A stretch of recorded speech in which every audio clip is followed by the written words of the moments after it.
They're not fake glasses. They are Quay blue light glasses because I'm always staring at screens all day and they help with eye strain. So fake glasses. So fake glasses.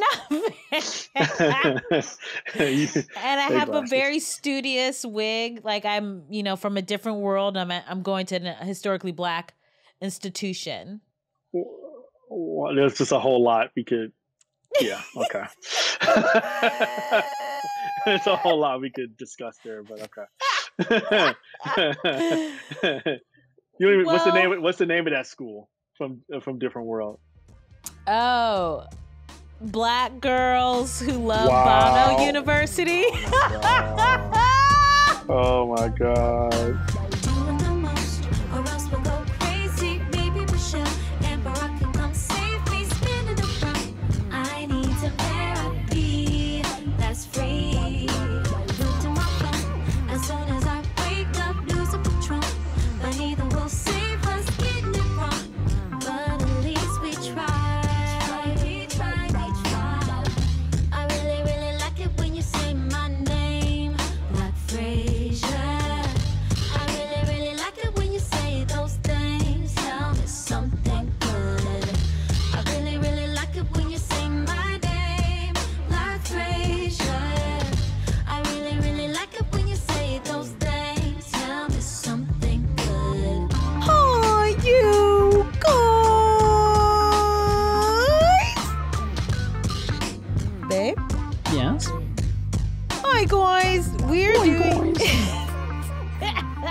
We have another episode of Black Frasier for you. And as always, I'm joined in the studio by my co-producer, my editor, the love of my life. Aww. And I'll keep it professional because today's episode is like, it's a serious one. Yes. Yeah. And this is something new because we're recording our tops and bottom. Speaking of bottoms, I'm currently not wearing any underwear. Any pants, sorry. Well, oh my God. I was like, what? You have your uncircumcised dong out here in the streets? God. So it lasted a good solid 2 minutes of keeping it clean then. You're European. Everyone already knew. I've seemed to have lost my trousers, is what I was trying to say. You're European. Everyone knows what you have going on downstairs. They don't say it, but they know. They go, turtleneck time 24/7 for you. Anyway. But we're taping our tops and bottom during the evening. So, if you're listening to this, maybe take off your top and your bottom, unless you're my family, in which case, keep your clothes on, put a parka on, a hat, some snow gloves, snow boots, ski goggles. But I'm really excited, babe. I feel like I've been 36 for almost a month now. How does it feel? And, it feels great. Feels exactly the same as 35? Yeah. I mean, I'm like, I don't have any gray pubes. Things are fine. Oh, you're lucky.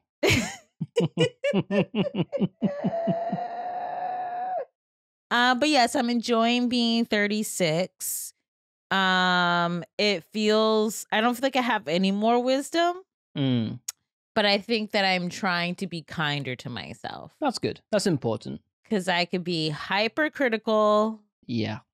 Of yourself, not of other people, we should say. Your face, though. Yeah.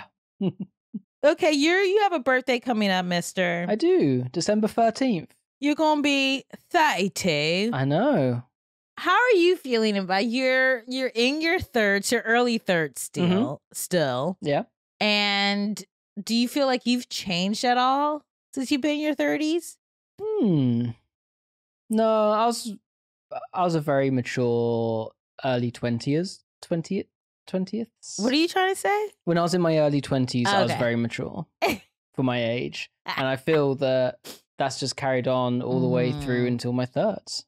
So it really doesn't feel like any different for me with these, but like these past few birthdays. Even when I turned 30, I didn't even feel anything. Not in a like a dead inside kind of way. No, that was a but, very like... British thing to have zero emotions about anything. I mean, yes, you are very mature, as we started dating when you were 27. But I feel like there's been an uptick in video games since we started dating. Why has that happened? I think it's because I've got more time at home now. I've got more times to do the things I want. And if that means clicking that mouse button 500 times an hour, then I'm good with that. Yeah. I'm just like, here's the thing in our relationship. Like, we each have our vices. Yeah. Oh! Do I order 10 books a week? Yes. A week? A day? Not a day, a week. I do one order per week, but do I not? I'm almost at, I'm currently reading my 48th book of the year. I wouldn't say that's your vice, though. Oh, is it the U2 stuff? Whenever I get like U2. I mean, that's one of them. Oh, I didn't even tell you what's coming in the mail. Oh. Like, truly, this episode drops on Tuesday. Yes. Okay. It's Tuesday. It's Tuesday, as you so lovingly said the other night. Right. Tuesday. So I do have something in the mail that I need to check. Okay. So, as you guys all know,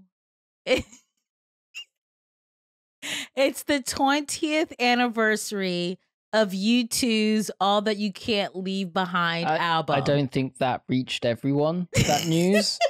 I don't remember seeing it at the top of Apple's daily news, but I'm sure it's in there somewhere. I'm sure it's at least BuzzFeed's top 100 news articles of today. Okay, I'm fairly certain that many people knew about this. So they have handfuls of people. So my good friends, you two and I. Yeah, my very close friends. Yes.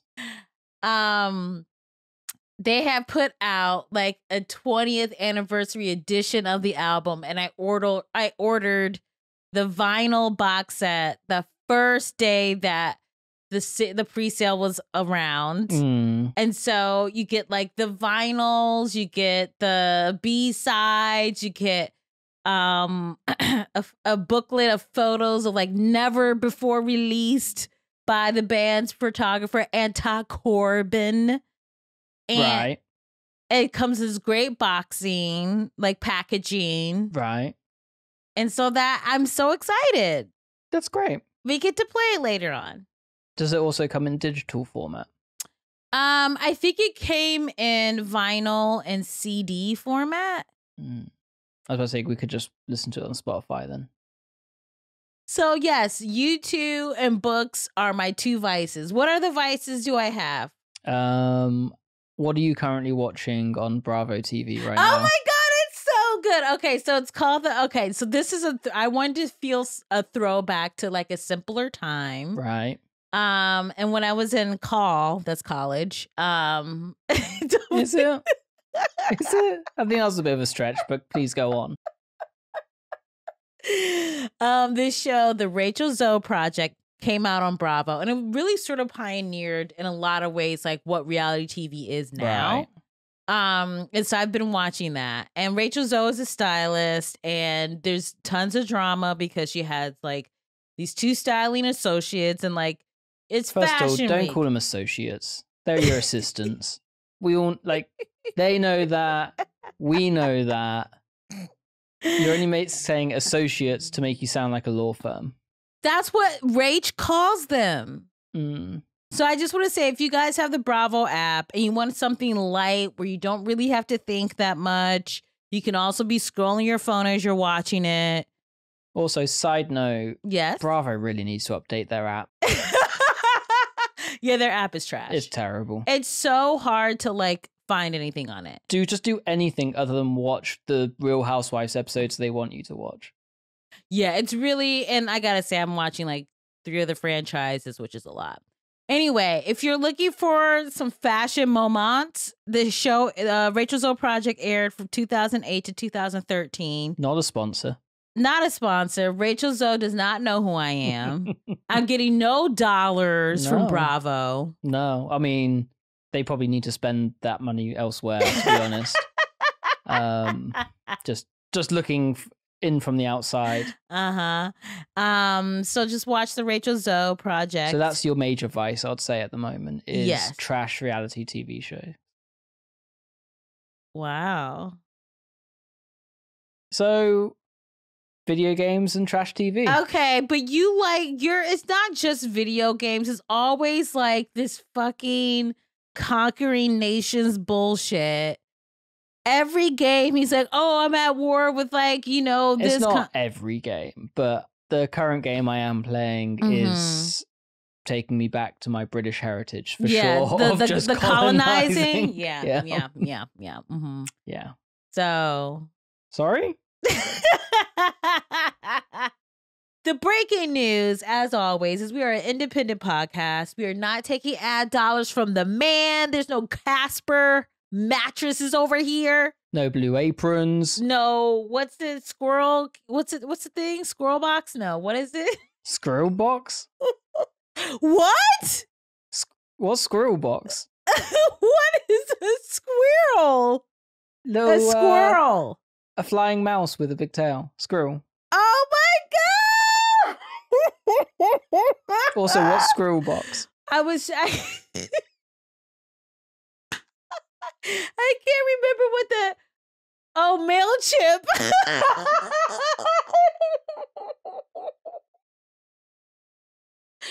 I mean, I can see where you got confused. That's what I meant. I meant MailChimp, not Squirrel Box. We should start a company called Squirrel Box. So. Okay, the point is, you guys, we have merch that's helping pay for everything. So go to PhoebeRobinson.com/merch. Get yourself a t-shirt. It's getting cold. Get yourself a freaking sweatshirt. Sizing small to XXL. They're very cute. Tag us on Instagram once you get it. I was going to say, I've loved everyone's pictures that they've been sending in with their merch. Oh, it's so cute. Should we do a merch that has your face on it eventually? Oh. What would you want your face to be on? Mugs. Oh, that's cute. It's like a mug shot. Hey. Okay, PhoebeRobinson.com/merch. Okay, guys, seriously, we need to get to the actual episode because this is a supersized one. I love it. I'm interviewing Ijeoma Olou, author of she's a New York Times bestselling author, but she has a book that is available for pre-order now. I believe it comes out December 8th. It's called Mediocre. It is truly the best book I've read all year. And it talks about, sort of the mediocrity of white maleness. Let's just get to it. I was going to ask you if you remember the full title. I don't. You just said it. Mediocrity of a white male, isn't it? Yeah, I mean, but that's not the proper, Oh, okay. But it's basically about, basic ass bitches like myself. Yes. And it's really good. And then we also have someone really near and dear to me. My big bro, Philip Robinson Jr., who is currently in the last 2 weeks of his campaign for re-election for District 6 state rep in Ohio. I had a great chat with him yesterday. Y'all, he is out here in these streets. Hustling. He's got his mask on. He's making sure all his volunteers are being safe, but he is truly showing up day in, day out to ensure that he keep his position so he can continue to make an impact in local politics. And I thought that this would be a really great episode to have because, I do feel like people are starting to feel voter fatigue. For sure. I know I'm feeling it myself, but I think on a local level where we're not just having to talk about number 45, I think that my conversation with my brother, PJ, is really great because I think it helps for a lot of people to sort of see like, okay, these are exactly like what the issues are on the local level. Like obviously in Ohio, it might be different than, Montana, but at least it gives you insight into like what the day-to-day is for a local politician. I think a lot of people get too distracted by the big politics of it all, especially with like today's news cycles where it's so fast paced that the presidency and the Supreme Court just seems too far away for people to be able to connect, while local politics is a lot more accessible and it seems to be a lot more of a much firmer grasp you can have on local politics than you can presidency and Supreme Court stuff, like decisions. That was a real stutter to get that last bit out. You were so cute. I was just admiring your hair. But great point. No, but that's a good point because it's like the local stuff is what's most directly affecting your life. Yeah, a lot of ways. So it's good to and nobody really remembers that, and it's not ever touched upon in news about the local politics. Yeah. So I thought I had such a great time talking to both Ijeoma and PJ. Let's put it into one episode. Ijeoma, we talk about, what's going on in Seattle, where she lives, and just sort of like her work and all the things. And she's one of the most brilliant people I've ever encountered. I adore her so much. I get giddy every time I text her. I'm just like, I'm such a fan. Oh my God. And she's probably like, oh my God, Phoebe's so thirsty. Yeah, stop texting me. But I am a fan of hers. I think what she's doing is so important. I feel like, a lot of times the contributions of Black women when in politics are just even sort of, more like theory and that it tends to get ignored. And so it's really good to sort of like, she has this amazing platform. She certainly doesn't need me, but like, I just love like giving space to people who are really contributing something incredible. So all of that is to say, this is a great episode. You guys are going to like it. It's serious, but there are moments of laughter. You could get that little bit of release. So I thought, let's kick things off with my conversation with my big bro, PJ. He's got lots to tell y'all. Cheerio. Are we live? This is not night 2 of the DNC. We are not live, okay? Anyway, hi, Phil. Well, time out before we get started. What? That was so great. What are you pausing for? For what? I just want to say I'm very proud of you. You had some good news articles this week. Oh, thank you. I People appreciate Magazine that. And Washington Post. Mm-hmm. I was in WAPO? Does anyone call it WAPO? No, just you. But congratulations on being the Washington Post. Thank you very much. Now can we get back to you because you are the star of this moment, not me? Okay. Hi, Phil. Hey, what's up? How are you doing? Hopefully you're not going to do that the whole show, but hey, what's up? No, I'm really excited that you're doing Black Frasier because when we did our IG live, I want to say in June, people really loved our conversation. They wanted more, especially because you are a local politician. We're going to get into that in a little bit. And I think now people are so ramped up. We're really close to the national election in November, and people really are so invested in their communities and sort of having that insight from you about how local politics work. I wanted to have another conversation for the podcast. So that is why we're here today. Cool. You're literally the male version of Mai. Both of you give me so little to work with, and I'm just tap dancing away. I'm like, you like this? You like this? And you're just like, right. That mug is very cute. Okay, so I want to talk about local politics and activism with you today. Okay. And I thought a good place to start would be sort of how I think for so many people, local politics is kind of mysterious in a way. Like, you don't really know what people do, and everyone's sort of like, when you ask kids what they want to be when they grow up, I want to be president or I want to be vice president. It's not necessarily like I want to be city comptroller. And so, what? That's not a read. I'm just saying, like, you go for like the big things, right?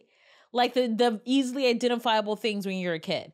And so for me, I want to sort of talk about what you thought of politics when you were a kid growing up in Cleveland, Ohio, and you were like 6 or 7, because you used to wear the pin saying like, I want to be president of the United States one day. Like, you were literally 4 years old in a suit with a little pin on saying, vote for PJ.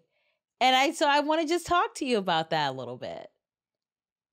No? Next time I'm going to screen the questions before we get started. This is a good question. Come on. It's an interesting question. No, that was for career. That was for what do you want to be when you grow up, or a career day or something like that in school. Mm-hmm. So, no, I mean, I remember seeing Jesse Jackson during the Democratic National Convention. So that was the first time I saw someone look like me on TV talking about politics. Or giving a speech. And so instead of going outside to play, I just watched that with I think my dad was the one watching at the time. So that's how I've kind of thought about it and got into it. And so I guess the rest is history so far. I figured out a way to go, get involved with public service. I agree with your analogy that apparently a state rep is like one of the pips in Gladys Knight, but that is because most people don't necessarily know who their state senator, their state rep exactly. is. That's like, for example, who's you and British Bake Off state rep? Don't turn this on me. We talking about you. I asked the questions. Hassan Minhaj did this too. He was just like, let me ask you this. Let me ask you that. And I know what you're doing. You're the one being interviewed, sir. Okay, well, between the two of us, one of us has seen Frasier before. The other one has not. So, but that's okay. We can do it the way you want to do it. So yeah, so it's on Netflix now. It's on Netflix if you want to watch it. I know so many people are coming for me about it. I was like, British Bake Off has seen Frasier for the both of us, so I feel like I'm okay. But I think I'm gonna start watching it. I do. Okay, but no, seriously, getting back to your answer. So, what specifically? If you can remember, because sometimes, as time passes, you more or less remember the feeling rather than the actual content of what was being said. But was there anything in particular that Jesse said that really sort of ignited a spark in you? I mean, I was so young back then. I mean, I don't know if it was so much what he said. It was just the fact someone who looked like us who was on TV saying it. And because up to then, I don't remember who would have been president back then, but up to then it was usually really old white men, and mostly old white Republican men that you saw on TV. You didn't see anyone who looked like you. So when he was on stage, that was really interesting to see. And then you saw the audience, which was diverse in the convention hall. And then you started to think, oh, that's kind of cool. It'd be nice to figure out, could I do something like that one day? But when I went to college, I wasn't thinking about doing that. I was thinking about going to Wall Street. That's a whole nother story. Cocaine and whores. Okay, so not exactly what I said, but I think it's more like work on Wall Street. But it's all good. I'm kidding. You're not into that lifestyle. But no, seriously. Okay, so when you neither are you. What are you talking about? Like, I know. like I'm the nerdy one. Oh, you're not into that. You're not into that either. That is true. I've never done coke. And I haven't fraternized with, sex workers. Neither have I done either of those either, just so we're clear on Yeah. Okay, so you saw Jesse Jackson, right? We're growing up in Cleveland, Ohio. We grew up in the suburbs. You were really studious. You were such a great student, A student, always had your eye on the ball in terms of, sort of reaching for your potential, where I feel like I was a little bit of a slacker, right? So I remember, like just walking through the living room and you would just be sitting there watching C-SPAN and Oh like my not God. even like C-SPAN 1. You'd be watching like C-SPAN 3 where there's like 3 old dudes in a you know, a library conference room being dry as hell, and you were like, this is the magic. I don't even know what to say to you. Number one, you know about C-SPAN 3. Again, you had to, like, how do you know about that? You must have watched it because yourself. I watched you watch Stop it. Stop. But, well, you know, I finished up as a good student, but starting out, I think, you know, I probably had my fair share of ups and downs, especially when teachers don't know what to do with a lot of young boys of color. But you know, I was able to get it together, and I don't know, it's a way to learn. You know, we didn't have a whole lot of cable. We didn't really have cable growing up, so Yeah. yeah. When like we were at our dad's store, or that was the main time I watched it on like work breaks and stuff like that. And yeah, it was a cool way to see how things work. That wasn't a spin, and it probably was good because you learn how stuff actually work versus what people tell you how things work. Which unfortunately I think a lot of people grow up seeing right now on TV. Yeah. So I want to put a pin in that because I have one quick question before we get back into the C-SPAN of it all. So you touched on something which I think a lot of parents are dealing with, especially parents of color, and just, you know, notoriously you read about how the school system, there's these racial biases or biases. Biases? Rachel biases? Rachel bias? Let's take a commercial break. She needs to consult her book and come back. She's written 2 bestsellers. No, but there's racial. There is racial bias. This is so fun. Okay.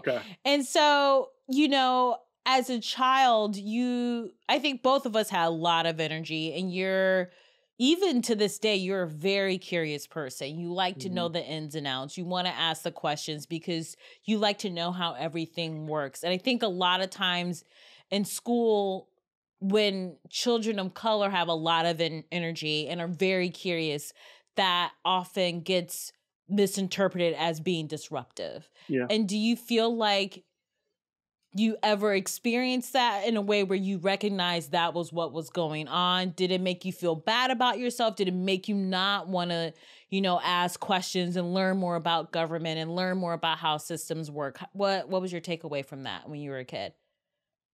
This is quickly turning into Oprah / Barbara Walters. But no, yes, unfortunately, that is what happened back then, and it still happens today, where a lot of energy gets misinterpreted as maybe you're being rambunctious a little bit. Sure, sometimes you're acting up and things of that nature, but people misinterpret that, and the next thing you know, you're either in detention or you're in a timeout room, or maybe they don't think you're as smart as the next kid next to you. And there's a lot that plays into that: class, race, different things along those lines. So it definitely happens.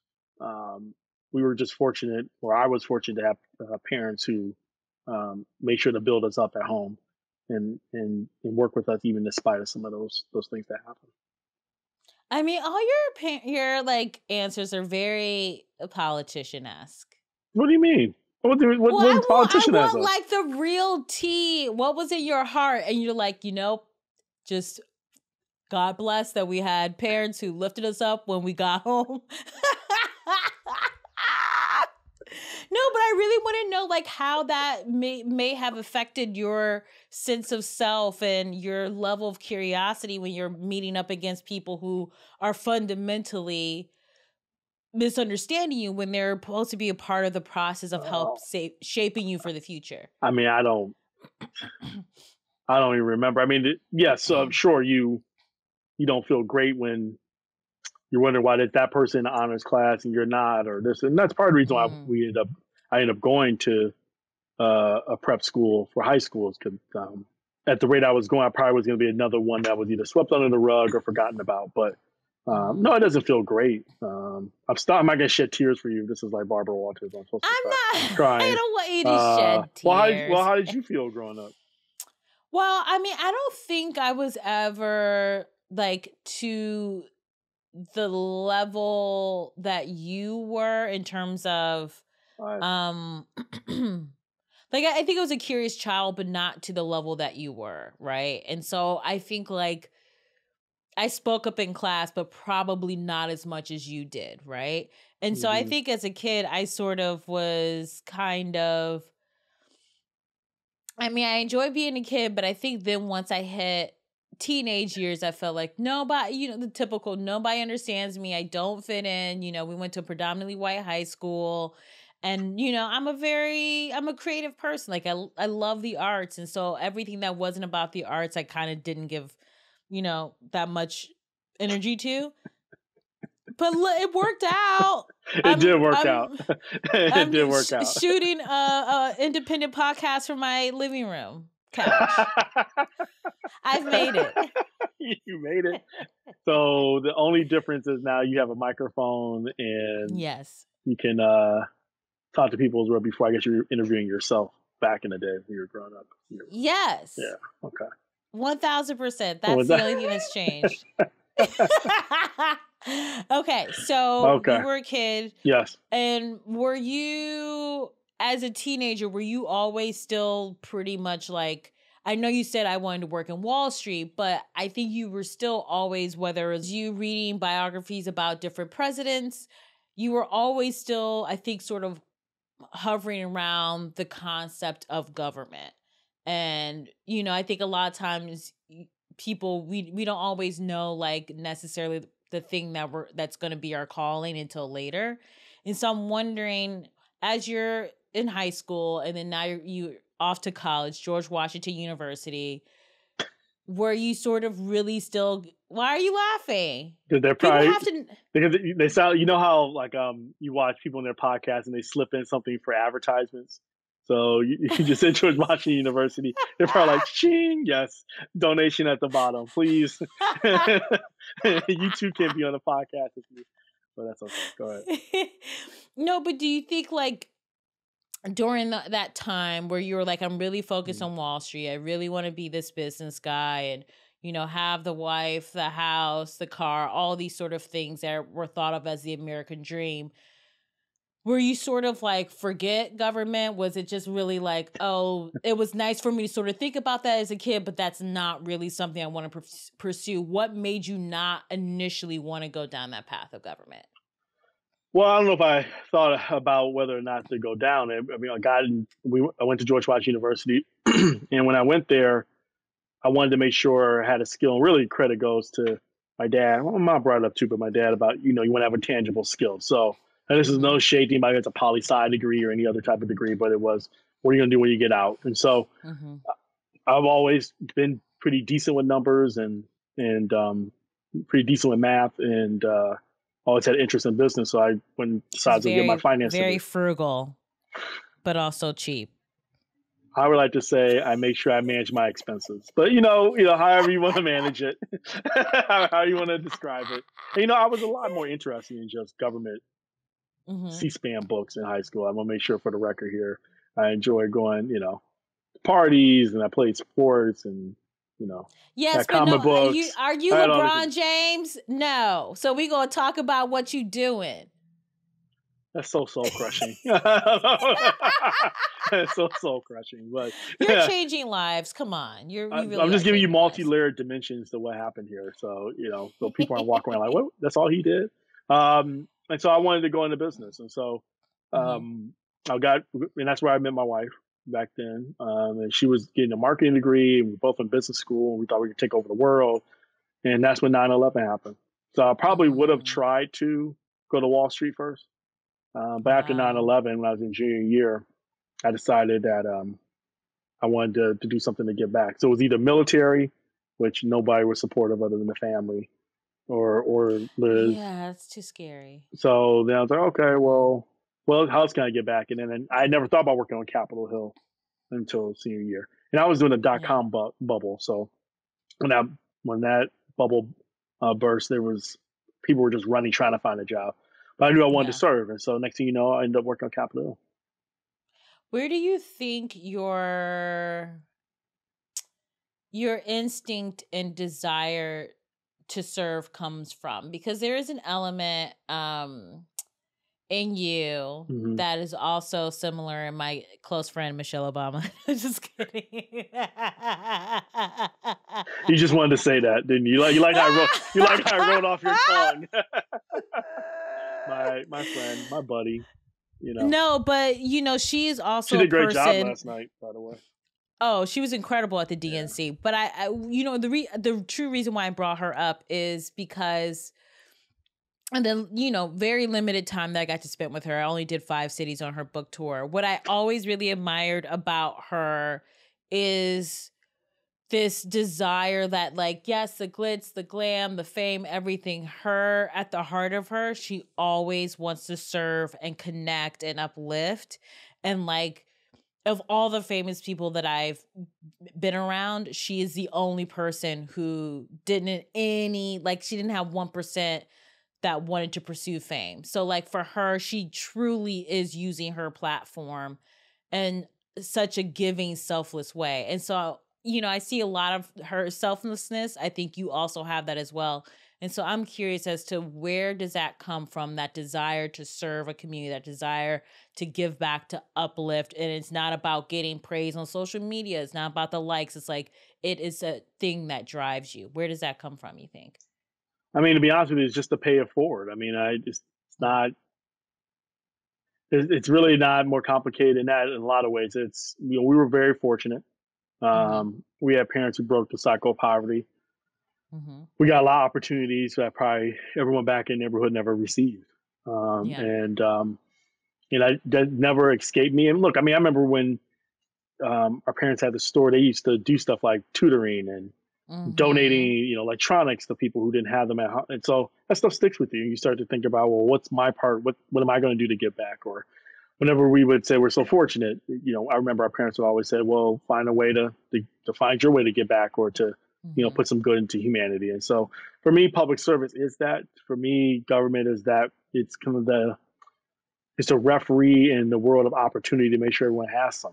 And so that to me is public service.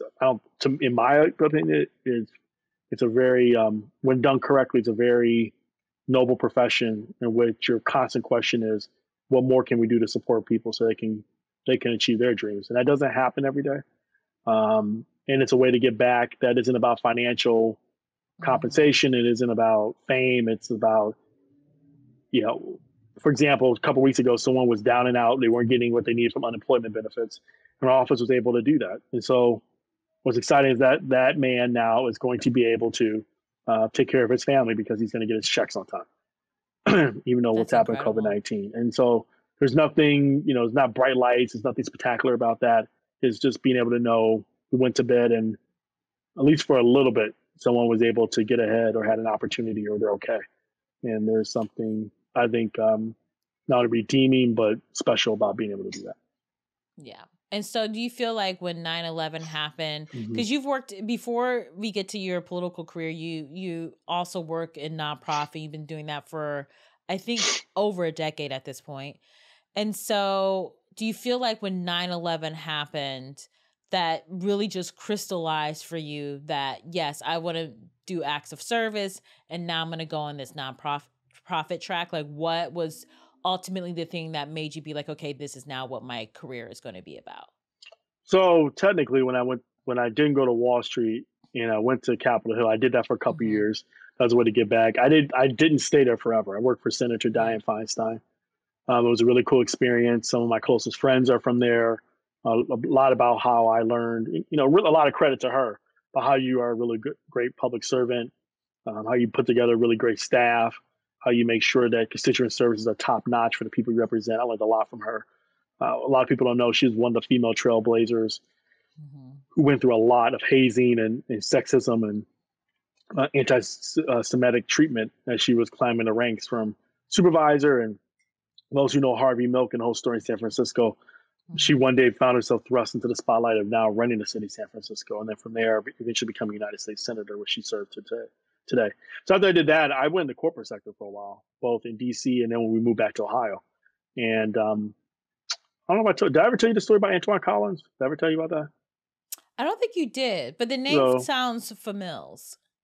Your your special language. Okay, so basically, I was working at Marcus Thomas in advertising and marketing, and they had a sign there about changing the world through tutoring. So I signed up to do that. I went there and got trained at Warrensville Middle School, and they give you a binder and they gave you a Cinderella book, and they taught you about how to teach a child how to read.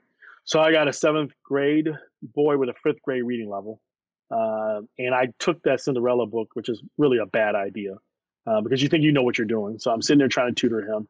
He's not even making eye contact with me. He's like literally like, I can't believe you brought one black man to another. You brought a Cinderella book and you're going to teach me how to read. First of all, I got to admit I don't know how to read, and then you're going to teach me how to read with Cinderella. So we literally just stared at each other for 45 minutes. It was terrible. I'm glad you're laughing at the situation. We're staring at each other. He's like over me, and I'm like trying to say, well, what about this page? I'll start, and then you read. And he's just like, nope, not gonna happen. And then I said, well, what do you like? And he was looking around the room, and I saw him make eye contact with a Sports Illustrated magazine. He had LeBron James on the cover. So I said, you like LeBron James? He said, yeah. I said, oh, cool, you're a Cavaliers fan. So am I. He's like, no, I'm not a Cavaliers fan. I'm a Celtics fan. And then we spent about 15 minutes like, how is that possible if you live in Cleveland? But what we did do is we started reading. And so for the next 13 to 15 weeks, we read like probably at least 60 minutes to 90 minutes, depending on what was going on. We talked about life. We talked about his family, what the situations, his challenges he had going on. And you realize quickly that that could have been him. It could have been me. A little bit of genetic lottery, and that you're fortunate who your parents are, your circumstances, which you don't get to choose as a child. And so at the end of that, he gave me 2 things when he graduated from the reading program. He gave me a plant. He gave me a note that says, you're the best teacher in the world, but you misspelled the word teacher. So you're happy on one end that he was able to get through the program, but you do also feel a little bit like you failed in the sense of, gosh, you couldn't get that right. So thought about it, drove home, thought about it, and then I told Liz I wanted to do something different. So I quit my corporate career and was an executive on loan for a year, where I basically rotated a lot of different nonprofits and school districts trying to help out. And then after that, I thought I was going to go into private equity. I was like, I gave a good year of service. That was cool. I'm going to go, it's time to go, private equity, go cash in. And I met a man who was in the corporate sector who said, there's this organization called City, or you should think about working there. And I said, I don't do nonprofits. I might sit on a board and cut a check, but I don't do them. He said, well, just go there for a second. Excuse me. What? You just wanted to know. You sound like someone in a rom-com who's like, I don't date guys who are shorter than me. And then they like fall in love with like Rob Schneider or whatever. Like, that doesn't even sound good, even after you say that. No, but I mean, I went there, and the rest is history. I really was impressed by what they were doing. And so, I started it wasn't quite 10 years, like 9.5, but I spent almost 10 years in the nonprofit world. Yeah. Okay. That is such a cute story. And this is like one of the reasons why I love doing this podcast, is because, whether it's like a brother or a friend, it's like you get to ask these like deep questions that you're not necessarily going to ask. Like, when we hang out, like we talk about life, but we also like want to have fun and blah, blah, blah. So this is really nice that we can just go deep. So I just want to say that. But also what I find really interesting is, as someone who is so giving and really wants to like do all these acts of services, I'm intrigued as to why you at first were like, oh no, I don't do nonprofits. I'm not interested. Like what were your hesitations to begin with? I mean, you go to business school and you're there, you're trying to figure out your career. And there's a lot of things you think that about nonprofits. Oh, well, they're not efficient. You don't make as much money working in that sector and different things of that nature. And it's not until you get in there you see the amount of impact you can do, and you can make a living while also doing, as the late John Lewis would say, good trouble that you can get in, trying to figure out how do you change the culture of a school, how do you help students out, how do you give them a voice, the demand what they need from the educational system. And so I walked in thinking it was one thing, and you think about, nonprofit, I'm going to help give to you so you're able to do better things. It's not until you get into it you realize, we can do things that change the world if we're involved in it. And so I didn't realize that myself until I got into it. Do you feel, especially we're in an era because of social media and the internet where activism is is a terminology and an ideology that's thrown around all the time. And there's a lot of like, certain people think only XYZ qualifies as activism. Other people think it's this. There's a lot of like unity, but also a lot of just sort of like butting heads. Do you feel like, or do you feel as though your career in nonprofit was your way of being an activist for your community? Never even thought about that. Well, look, first of all, there's a lot of fake activists, so that's number one. Ooh, let's hear about it. Well, I'm just saying, they're just live on social media, or they have a whole lot to say. Activism is when you're sitting in the basement of a church, trying to help people mobilize on how do you fight for, better renters insurance or better renter laws to make sure your landlord can't just evict you out immediately. Activism is when you're in a senior center and you're advocating for better healthcare and prescription drugs. Advocacy and activism is not when the camera's on. It's the work the grimy, grinding out work you have to do when the cameras are not there. To me, that's a true activist. And it's a false choice too, because you need both activists and you also need people on the inside, and you need both together working in parallel to make change. It's not an either or. And too many people take a lot of pot shots from the side. That's not to say that's all activists. I know a ton of activists who are really involved. They do things like making sure everyone has, like I know colleagues who are, as we speak right now, walking the streets, making sure everyone has the absentee ballot. That's activism. No one's seeing you do that. No one's going to give you a shout out. You're doing it because it's the right thing to do, and it's going to hopefully change the country. And so I just want to make that distinction. They're activists, but they're also people who claim to be activists, but they're not necessarily. And then look, there's also people on the inside who are only in it for themselves. They're not in it to do things for their fellow man or fellow woman. So there's a lot on both sides where there are people who pose versus people who really getting the work done. And so do you feel like you spending this time at City Year and doing other nonprofit activities was your way of being like, this is how I'm showing up. These are the things that I care about and I believe in? Because I think, everyone can say, I stand for this, this, and this. But to put skin in the game, I think is another level. To celebrate the wins, but also have to deal with the defeats is another level. And, any sort of career, you're going to have your ups and downs, and sort of like still wanting to stay in that zone of like, I can't give up. I have to keep going because I know that change. Did someone just text you? Let's keep the show going. Let's keep the show going. The audacity. If you were talking to Oprah in her backyard under a lemon tree, you have your phone set to airplane mode. I just want the record to reflect No, you your know honor. what? You know what? I would tell Oprah, my phone's always on. You got to serve the people. It never goes off. So, my Oprah, sorry. The people always need service. You can't turn it off. You can't turn it off, Oprah. But I forgot my train of thought. I was asking... but sticking in with it day in, day out, and those sort of struggles. Like if you look at Black Lives Matter and that movement, and that was started in 2014, and it had to go through all these ups and downs, and people sort of paying attention and not paying attention, people discrediting it, and then people like all this vitriol. And then now it's become this global movement, which is massive in terms of civil rights. Like we've never had this on a global scale like this before. And it's exciting that it's getting all this representation and attention, but it had to go through so many years and months and days of just like getting through the mud. And so I'm curious I think will help a lot of people listening to this when they think about activism is thinking about it in terms of it's a marathon, right? It's not like you're not going to just win at one thing and then like the world is cured. Could you sort of talk about that a little bit? I think it's amazing what Black Lives Matter has done. Now, what I will say is, now how do we turn that into political power, economic power? I think we've been able to get people to at least have to reckon with it. I wouldn't say they all agree. I think there's a lot of people still struggling to accept what Black Lives Matter is trying to really push for. But now the question is, how do you translate that into political economic power? I think that's that's the next evolution, whether it's running for office, whether it's making sure businesses are more socially conscious. And if you get in a role where you can make a decision and, making sure that tap water is clean, is clean in neighborhoods and different things of that nature. We're on the precipice of being able to take something that's grown to a worldwide not only phenomenon, but movement, and now turn into something where it can literally change the way the country works. And that's what's going to be exciting to see. And you and I are old now, but like to see what the next generation, 20-year-old people. Well, I mean, you know. I'm young. I'm 35.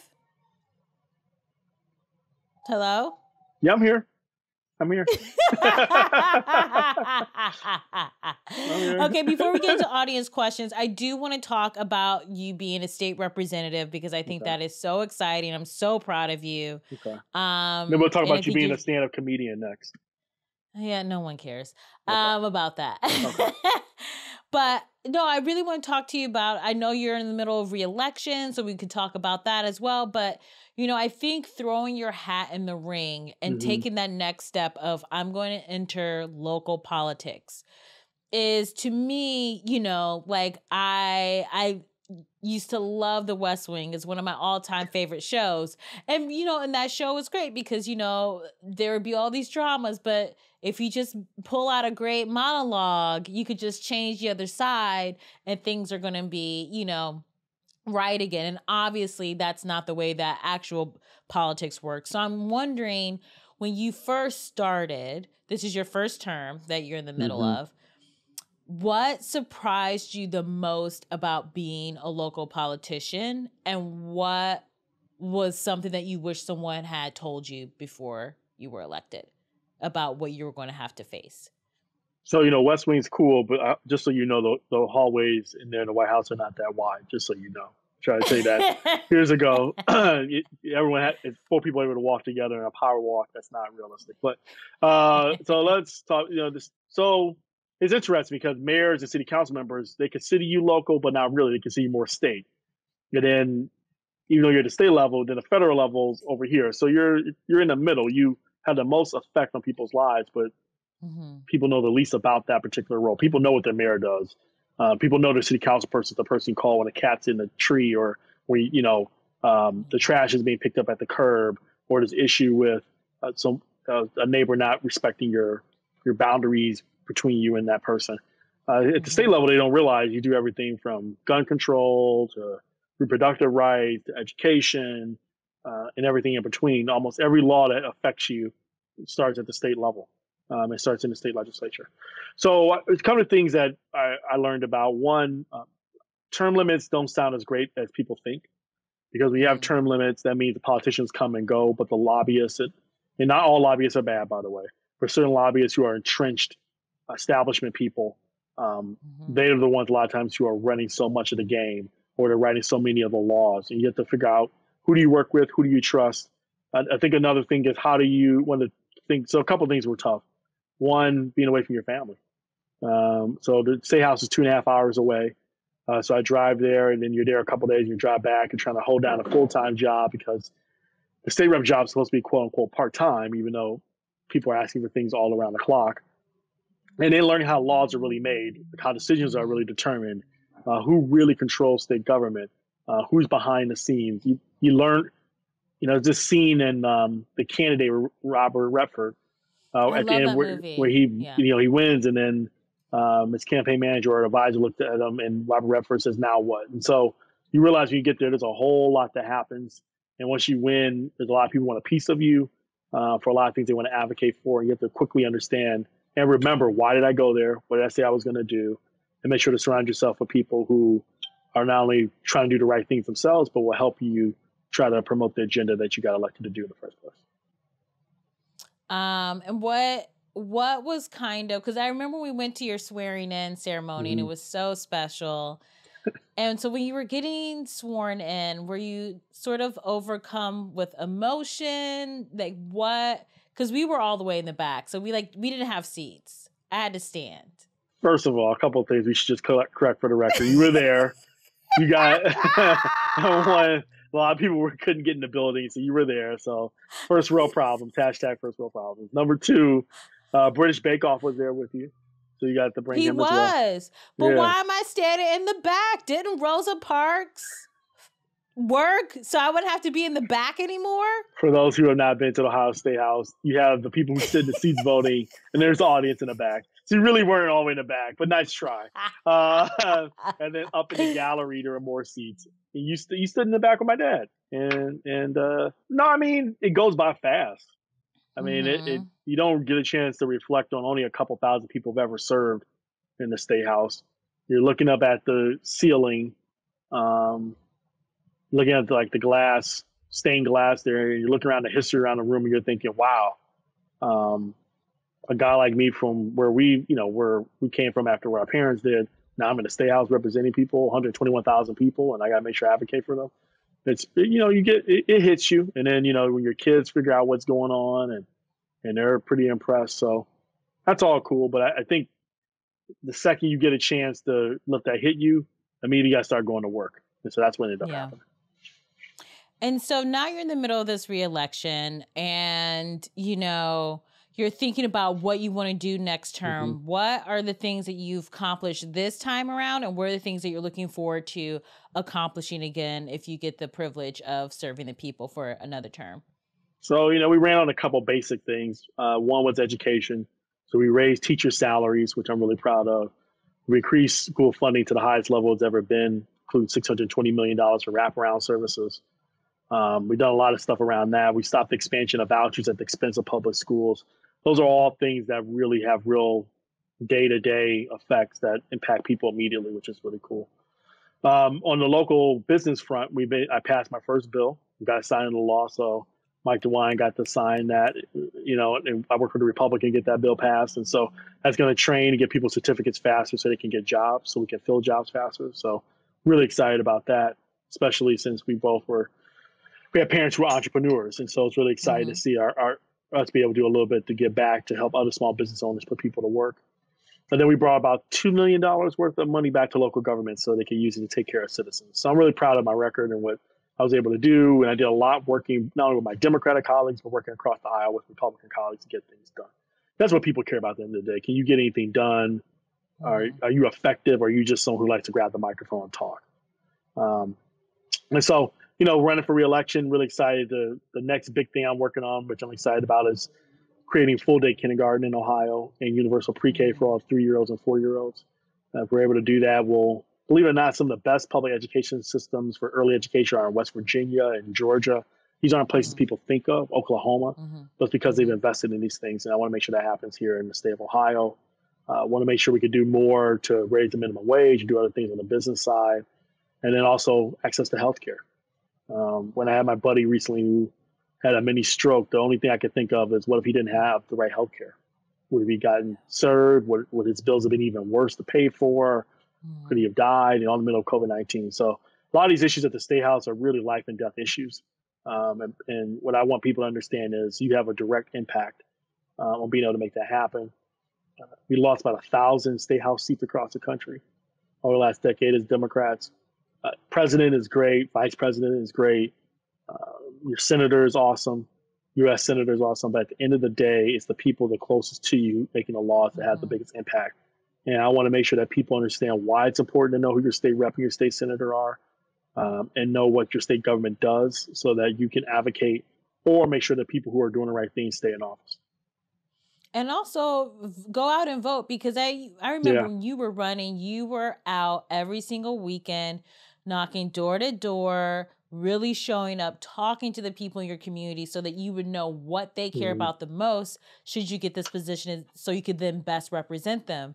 And you won by, what was your margin? I remember it was so wild how it just flipped like very quickly and you ended up winning. What was the margin of votes? You should remember because we had a hallmark moment that you put on Instagram, but that's okay. I know, but I can't remember all the numbers. It was like 1,000 something 1,600 votes. And I think a lot of times people might go, well, my vote doesn't matter on the local level. It doesn't matter. Like, it's fine. But really, it comes down to everyone showing up and really sort of valuing their vote and understanding, folks like John Lewis really, fought hard so that we could vote in every election possible. So I'm just going to move my mic up. Sorry. It dropped a little, so I wanted to make sure you could hear me. So I really just want to encourage everyone listening to really sort of like, if you have any opportunity to vote, don't take that for granted. Really vote, really get your voice out there, really show up for the people who work on the local as well as the federal level for you. So, yeah. I just want to say I'm very, yes. So, right. You're very proud of me. I thank you. I appreciate that. Yeah, I am very proud of you. I mean, just listening to you talk and seeing the life that you have, that you've created for yourself. And, you know, you didn't have to end up where you were. You know what I mean? Like so many different things have gone wrong. And I just think that you lead life in such a really positive, good way. And I'm just really proud that you are who you are. That's really nice of you.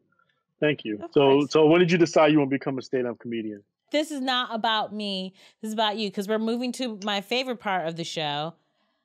Audience questions. Black Frasier. Where's your music? You don't need to hear no music right now. You hear it later. Okay. When this episode is edited. Okay, my fault. Dang. I was waiting for, you know how like on a talk show they had the music when they do a segment. I thought like Rich Bakeoff was going to start playing some mellow guitar or something to ease us in. What do you think our budget is for this podcast? I'll tell you, it's zero. Okay? Okay. All right. It is zero. We need to get you some. Let's get you a couple corporate sponsors. No, we have some really, really good questions. So I'm really excited. Let me start. Ooh, okay. Let me start with this one. This is a good one. It is from Anonymous. Okay. Anonymous writes, I grew up in Ohio and currently live in the Washington, D.C. area. Growing up in Ohio, we were often advised to not discuss politics because our neighbors or other relatives often have wide-ranging political beliefs. This has gotten more difficult for me over the years, especially since 2016. Do you have any tips on how to talk about the issues that matter to me as a lib with family members with family members or friends that stayed in Ohio that I don't see eye to eye with politically? Ooh, that's tough. You feeling for her? I am. Well, it's tough because I'm just loud AF and I'm annoying. So you all know I'm not for 45. So no one's confused about where I stand and what I believe. But I think for people who have more tact and don't want to burn bridges and set fire to the rain, they need your advice on how to do this. Do all New Yorkers just completely disown ever knowing Donald Trump? Well, here's the thing. New York City is lib, but the state, there's a lot of Trump country. There's a lot of Trump country. No, I mean, I think the person should focus on the kitchen table issue. So when you talk about public school, when you talk about prescription drugs for your grandma who has to choose between that and paying the rent, all of a sudden the politics, while still is important, those are things that everybody knows, everyone affects. Or this is what happens when we don't have good government intervention. We have COVID-19, people die. Having conversations where you take away the first tier of that political stuff, which is what allows people to say you're in this camp or that camp, and say, here are the issues I care about. Here are the issues I'm passionate about. Let me talk to you about how this impacts people I know, impacts me. And people aren't going to get along on a lot of political issues. What I found is even in the State House, I have people who think completely different than me on a lot of different things. But the kitchen table issues. Are you clicking your AirPod case open and closed? If I am, what's going to happen? Well, it's picking up the sound. This is a podcast. I know, but it's like you see, it's like that scene in Casino where he has the gold. What do you call it? The gold lighter. Hey, Bobby D. I'm gonna need you to put that away. And we're almost at the end of the podcast. You're like, you know what? I'm gonna mess with the audio, so you can't open and close because we hear it. Oh, okay. Well, I thought that's organic, real conversation while we're hanging around, but I just stopped now. I don't want to get in trouble with the producer. Let's go back to what we were talking about there. So it was about the kitchen table issues. Yes, things that you care about that everybody in the neighborhood cares about. Okay. And then maybe do you think like if Anonymous starts there, right, Mm-hmm. then maybe if they want to have a deeper conversation about touchier issues, then like the universe, like we all agree that public education is important. Do you think she can sort of test the water, or not they can sort of test the waters with that? Or do you think it's just advantageous for certain people to just not? Yeah. And some people I wouldn't engage further on either side because they're not trying to hear you, whether they're far left, far right, whatever it may be. So you have to really play that by ear. There's certain people that you end up, we all have them where we agree, I'm not going to talk about politics with you because we're just going to go off the rails, and that's not a good look. Yeah. It's like, let's be chill. Let's not talk about it so we can watch Ozark together. Okay. So. Okay. Okay. All right. That's kind of what I said. Yeah. Kind of what I said. Okay. Hillary writes, how can we make the Ohio legislature less right wing? We got to vote. Like Michelle Obama said, vote like our life depends on it. So in Ohio right now, the former speaker, Republican, was involved in a $60 million bribery scandal. $60 million. Hot mess. But I mean, really, in the last 30 to 35 years, only 2 years have Democrats been in charge. And so for that entire time, Republicans have been running almost all three branches of government for the majority of time. And so one party rule, gerrymandering, corruption, it breeds more corruption, unfortunately. And that's what's happened down there. And it's time for a change. And so tell everybody who is on the fence about voting, tell them to vote. Everyone who's disgusted with what they see, go vote. Everyone who feels as though our politicians who look out for me, go vote. Ohio has some of the best gerrymandering in the country. And that's why we have the districts that we have. And that's why we have entrenched individuals representing different parts of the state. Now, on the other side, Democrats, we got to show up in places that we don't feel comfortable in to make the case for why they need to vote for us so that we can represent them as well. We can't just blame them. In a lot of places, we haven't shown up. There are a lot of rural areas and blue-collar areas where we lose 80 to 20, 70 to 30 because we're not showing up and making the case. And tying it to what happens every day for working class people.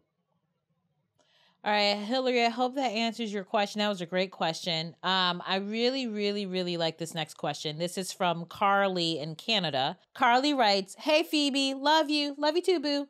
Question for your brother about running for office. How open do you need to be about your personal life?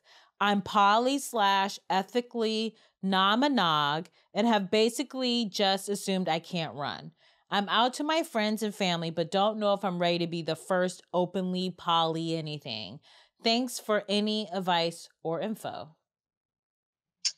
So, I mean, you can run for office and still be somewhat private. I mean, it sounds like oxymoron, but it's not. For example, you won't see our children out there really anywhere because we try to keep privacy for them. Look, if a black guy who is a vegan with a white wife in a district that is majority white can run for office in the Republican area and win. I think anything is possible if you're willing to talk about the issues that are important to you. You may not always get the acceptance that you want. But what people really care about at the end of the day is, can you get something done? And so finding ways to connect with people on issues that are important to them. I don't know what necessarily is going on in that particular part of Canada and whoever's representing them, whoever the minister or parliament representing them in that area. But what I do know is that if you go out and you find things that the common bonds that connect people, it's how you're able to really move the needle and getting people to get behind your idea, support you, and join you whatever movement you're trying to lead. So my question would be, why do you want to run? Why do you believe you're the right person for that area? What about you uniquely connects you to the people who are representing you? And if that all lines up, then the question is, how do you talk about the issues and what you would do for them? And then less about maybe your personal life or what you do behind closed doors. It's also, sorry, I didn't mean to cut you off.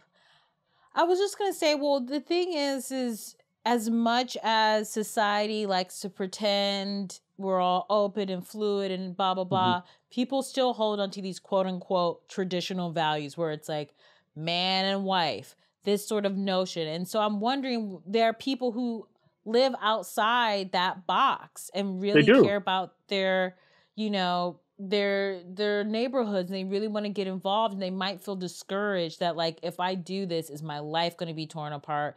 Am I going to be judged based on how I date? Well, I mean, so yes. I understand her hesitation. So there is some privacy issues. I mean, you don't have privacy necessarily. You know, whenever I go out places, people stop you and they want to talk to you. They want to ask you a question. You could be out with your kids. That's part of the sacrifice you give up in order to make sure you can advocate for people. But Virginia voted for the first trans person to represent them in the state house. The senator, the senior senator in Arizona, United States senator, she's bisexual. So there's a lot that is moving and happening. It's not easy. It's not overnight. What I'm saying is it's possible. And the question is, if you believe that strongly what you want to do, you're willing to do whatever it takes, even if it means not easy, even if it means, unfortunately, people take a lot of shots at you with what they say. As long as your heart's in it for the right reason, it's going to be hard. It's going to be tough. But I also think that makes the victory that much sweeter. You're able to make it happen. So I would also look up people who've done amazing things and see who are similar to you and see, can I learn something from them? Oh, well, Carly, I hope you appreciate that advice. And PJ, this has been such a great conversation. I've had so much fun with you.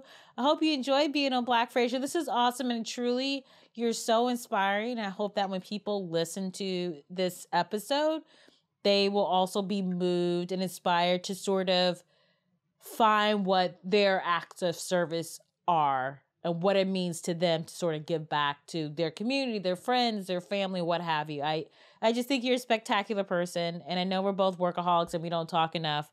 So it was great to just have a podcast where we have to put down our phones for an hour so we can actually have a great conversation. So are we gonna do like Meet the Press where you have like the after hours where they do the extended interview session?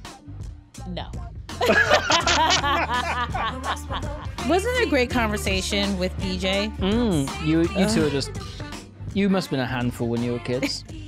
Yeah, we drove our parents bonkers. They were so sick of just our bickering back and forth. But look at us now.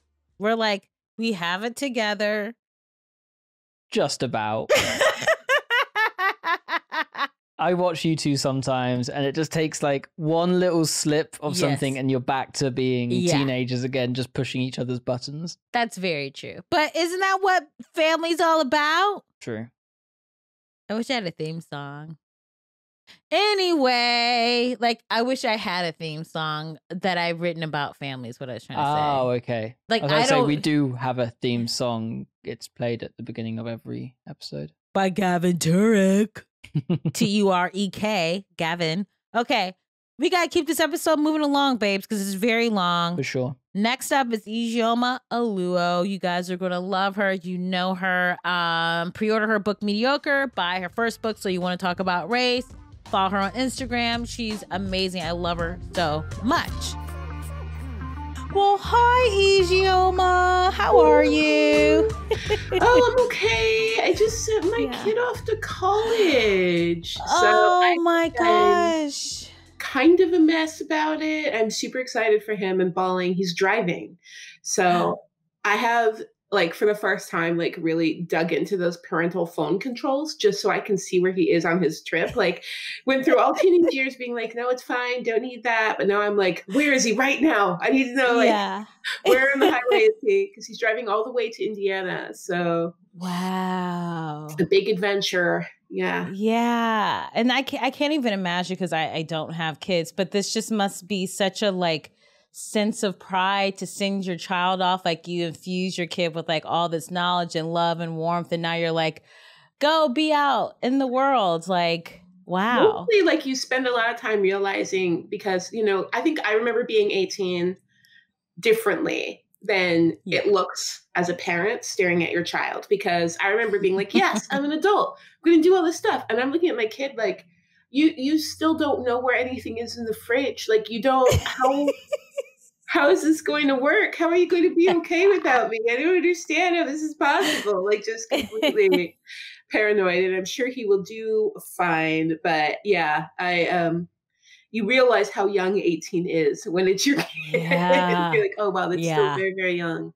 But, you know, you have to have their adventures, and try new things. And I did the best I could. And he's a wonderful young man. So we'll see how it goes. Oh, best of luck. Well, I'm so glad that you could join me on Black Frasier today. I'm really excited. When we did the IG live, I guess like maybe a few months ago, people like were obsessed with it. They just loved everything you said and they feel like they learned so much. And so, you know, with this podcast today in particular, I wanted us to like sort of dive even deeper into some of the things that we were talking about, which is, local politics and sort of community activism, because I think that's sort of like an ongoing theme that people are sort of trying to wrestle with, figure out how to best participate and what exactly that means, because it's different for every person, right? It's not like this uniform thing. And so I guess I want to start at sort of the beginning when you started becoming really active in your community in a way, and really sort of what that process was like for you. Were you nervous? Were you excited? Like, how did you dive in? Yeah, you know, I would say in my youth, I definitely had a lot of activity. Like, it's really funny now, actually, because my partner and I were both at the same protest. We didn't know each other back then, but like, you know, we were both at the big Wow. WTO protest back in 1999 and, you know, kind of similar actions, anti-war protests, things like that.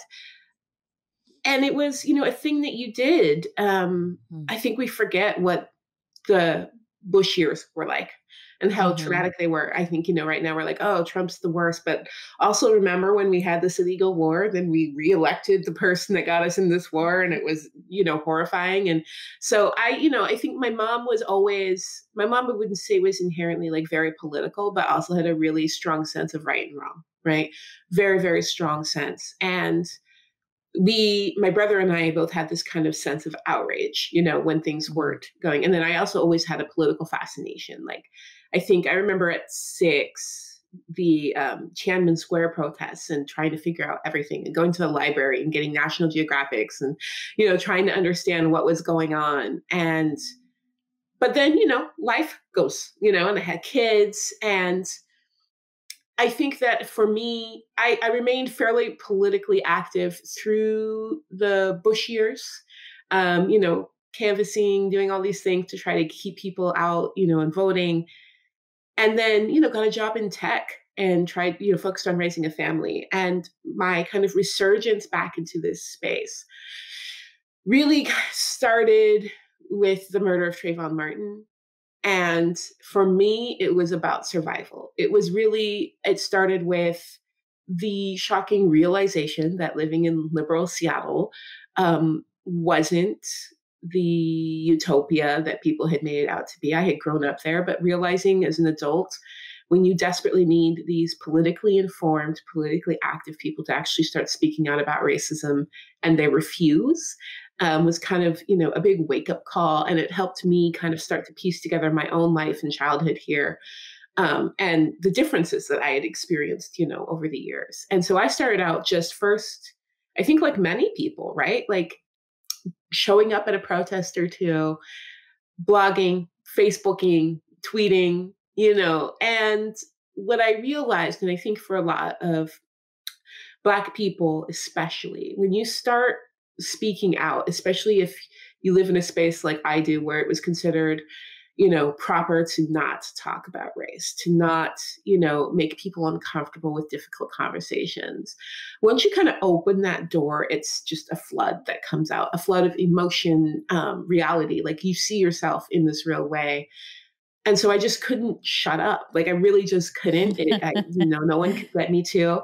And I realized I was kind of in this spot where, oh, I'm going to either get fired from my job, or I can leave now and just see if I can live a life kind of dedicated to getting, you know, to the truth. And that's what I did. I just kind of one day said, I'm done. I quit. I did that whole dramatic thing, which was so weird for me, and started hustling and writing and talking. And my whole life changed pretty much overnight in a way that I had never, ever expected. If you had asked me a decade ago, what do you think you'll be doing? I'd be like, oh, maybe I'll be a VP in tech somewhere, you know, and that would have been my great victory, was that like financial security as a Black woman. But I don't think in a million years I would have said, oh, you would be a full-time writer and speaker on issues of race in America.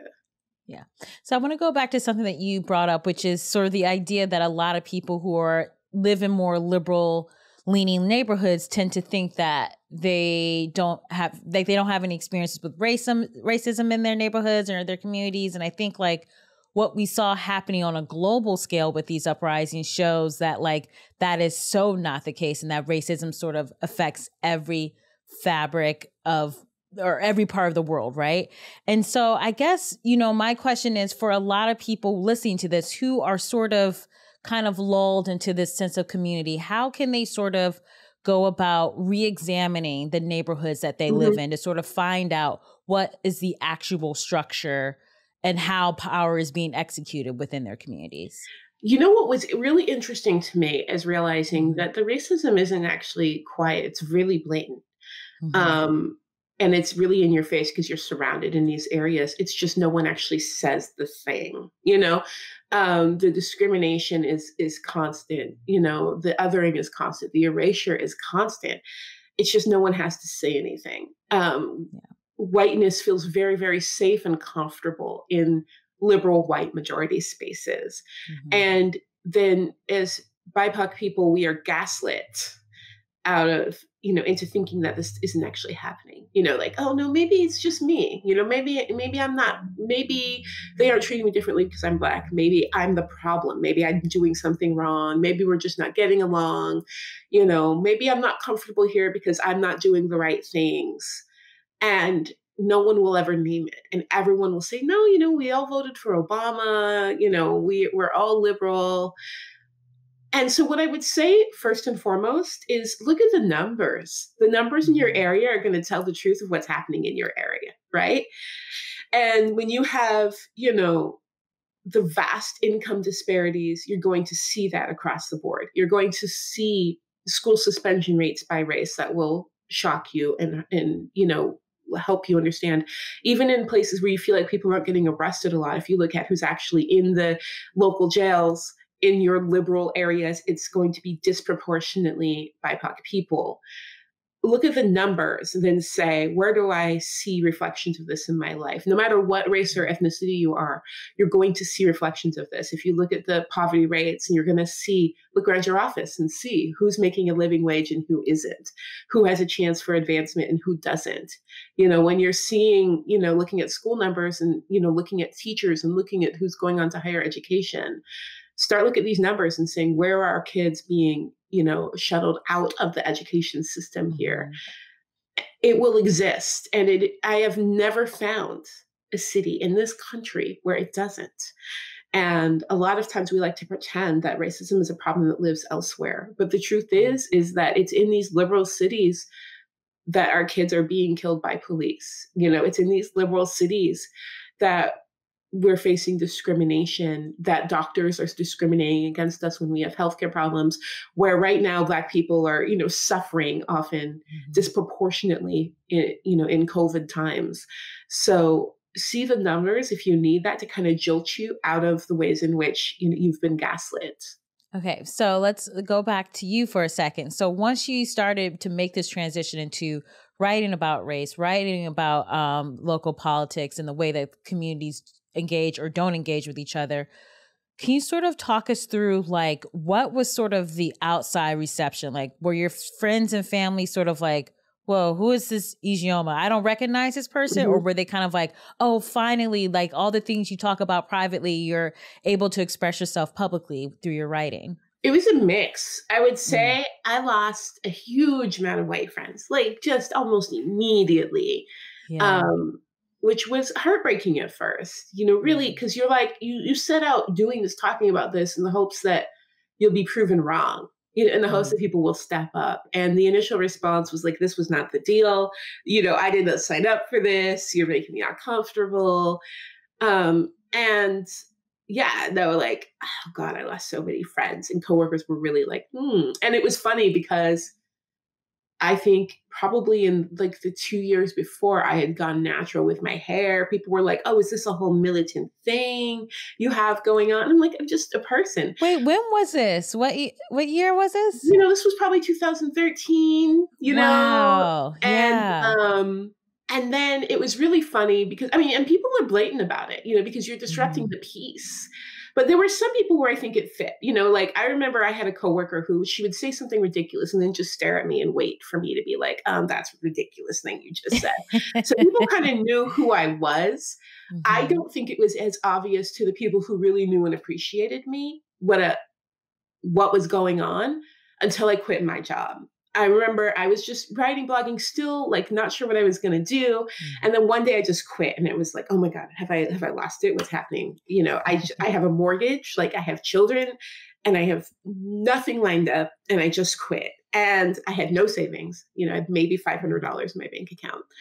And I said, I quit. And I remember I posted on Facebook and like, my friends were like, oh, thank God. Like we were wondering when you were going to do this, like we're going to leave this toxic space. And I don't think I had realized how much I had grown out of it and what an ill fit it had been for me.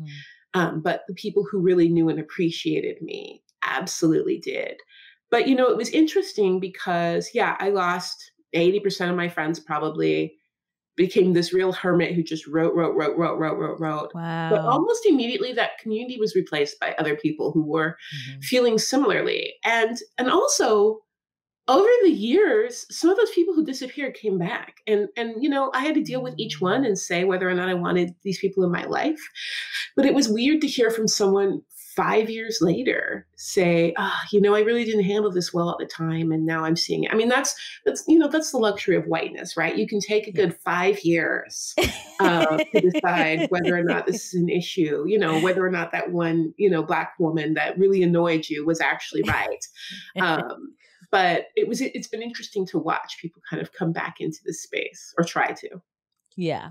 And so when you were getting out your writing and sort of kind of really just being outspoken, and for me, I feel like you are a leader. I don't know how you feel about yourself, but I really do think you are a leader. And I think a lot of people find inspiration through you and can sort of see the path that you've laid and go like, oh, this is a way that I can be more outspoken and more vocal. What are some of the ways you felt that your activism became bolder once you quit the job and you were really focused on, this is what my work is going to be, this is what my writing is going to center on? You know, I think though, if there's one thing that a rule I kept all the time was and I still kind of do this sometimes, every piece I wrote, whether it was a Facebook post, a tweet, or an essay, I read it out loud to myself. And if it didn't sound like me, if it didn't sound like something I would say if I was sitting down in front of somebody, I nixed it. And I needed to know that I wasn't trying to mimic somebody, that I wasn't trying to alter myself to fit, you know, any kind of preconceived notions of what a writer or even an activist needed to sound like. If it wasn't something I felt like my friends, the people I wanted to talk to, could understand, if it didn't sound like the way I would say it, I didn't write it. And that also meant, you know, when I was working with editors, if they were trying to edit out my voice and it didn't sound like me anymore, I would push back. But that was kind of a rule I started with, where I wanted to look back. You know, I may not always agree with the points I have, right? And I think that's a great sign. You know, I know 10 years from now, I would look at things I've written. I'm already looking at things I wrote 2 years ago and being like, oh God, you know, maybe that wasn't quite it. It would still sound like me. Like it would sound like me in that time. And I think that there's a lot of pressure right now, especially in talking about social issues, especially on BIPOC people, to say things a certain way, to sound a certain way in order to be heard. And I decided that my voice was all I had. And if it didn't sound like me, I had no value add to this world. I had no perspective that couldn't be immediately replaced.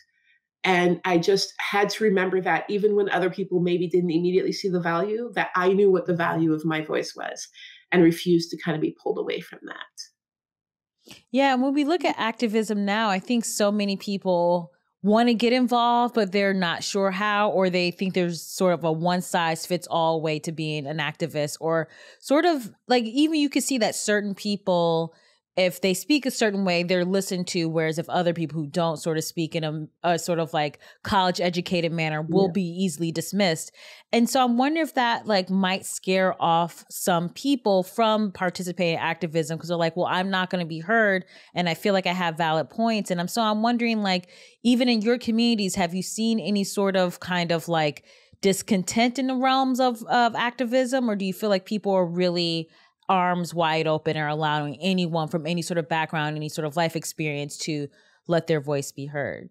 Yeah, no, I mean, I think that we see the similar issues in activism as we see in any kind of social sphere, where a tendency towards upholding privilege, systems of abuse and oppression. Even, around the current activism around Breonna Taylor or George Floyd, I am seeing here in Seattle, the centering of really aggressive male voices over the voices of women and femmes who've been kind of holding down this work for a very long time. I've seen a lot of respectability politics, a lot of, well, this person isn't a lawyer, or this person has a record, this person doesn't have secure housing, why would we listen to what they have to say? A lot of nitpicking around grammar and things like this that needs to stop.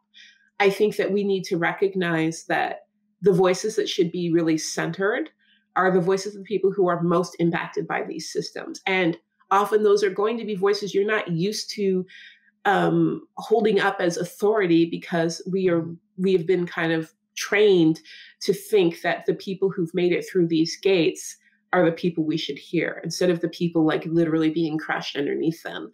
And that's really where we need to be focused. I think that I'm always telling people who feel like they don't have a space that I will never, ever, ever, I think in my lifetime, get to the point where I'm like, oh, we have too many Black voices talking about this issue, right? Oh, no, what, another Black disabled woman talking about race? What? Oh, too much. Like, we're not going to get to that point. So I need everyone to be speaking up. Like, I need everyone to know that their viewpoint adds something rich. Every BIPOC person, their viewpoint adds something rich to this discussion that's necessary. Even if only 5 people agree with you, that viewpoint still adds, because we have been silenced and cut out of even our own conversations around race for so long that it all matters. Like, we will get a much clearer picture of what's happening the more voices that we have. But at the same time, we also have to recognize that we have to build a space that is safe for marginalized BIPOC voices. And so, yes, every voice needs to be heard, but we also have to recognize the silencing effect of putting a trans misogynist front and center, right? Putting a sexist front and center, putting an abuser front and center, and realizing like their experience is valid, their experience counts, but we will not let that voice be the one that we center at and putting at risk the voices of so many other more marginalized people within our movements. So I just want people to remember that. I want people, when they're feeling like, oh, who's going to listen to me?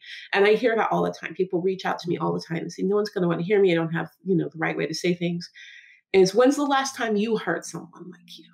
When's the last time you turned on TV, read an article, and heard a voice that sounded like you? If it takes you a minute, if it takes you 5, then you need to be heard. No matter how it sounds, like your voice is absolutely valid.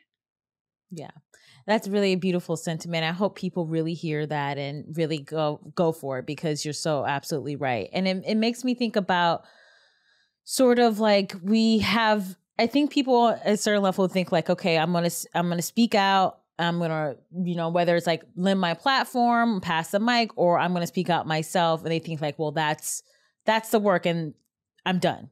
Like, that's all I have to do. And so the fact of the matter is there's much more work that needs to be done. And especially speaking to what you're talking about in terms of respectability politics and who gets the microphone and who doesn't. And I'm wondering if people are like, don't want to do that work, because then that is going to bring into focus maybe their own biases that they have.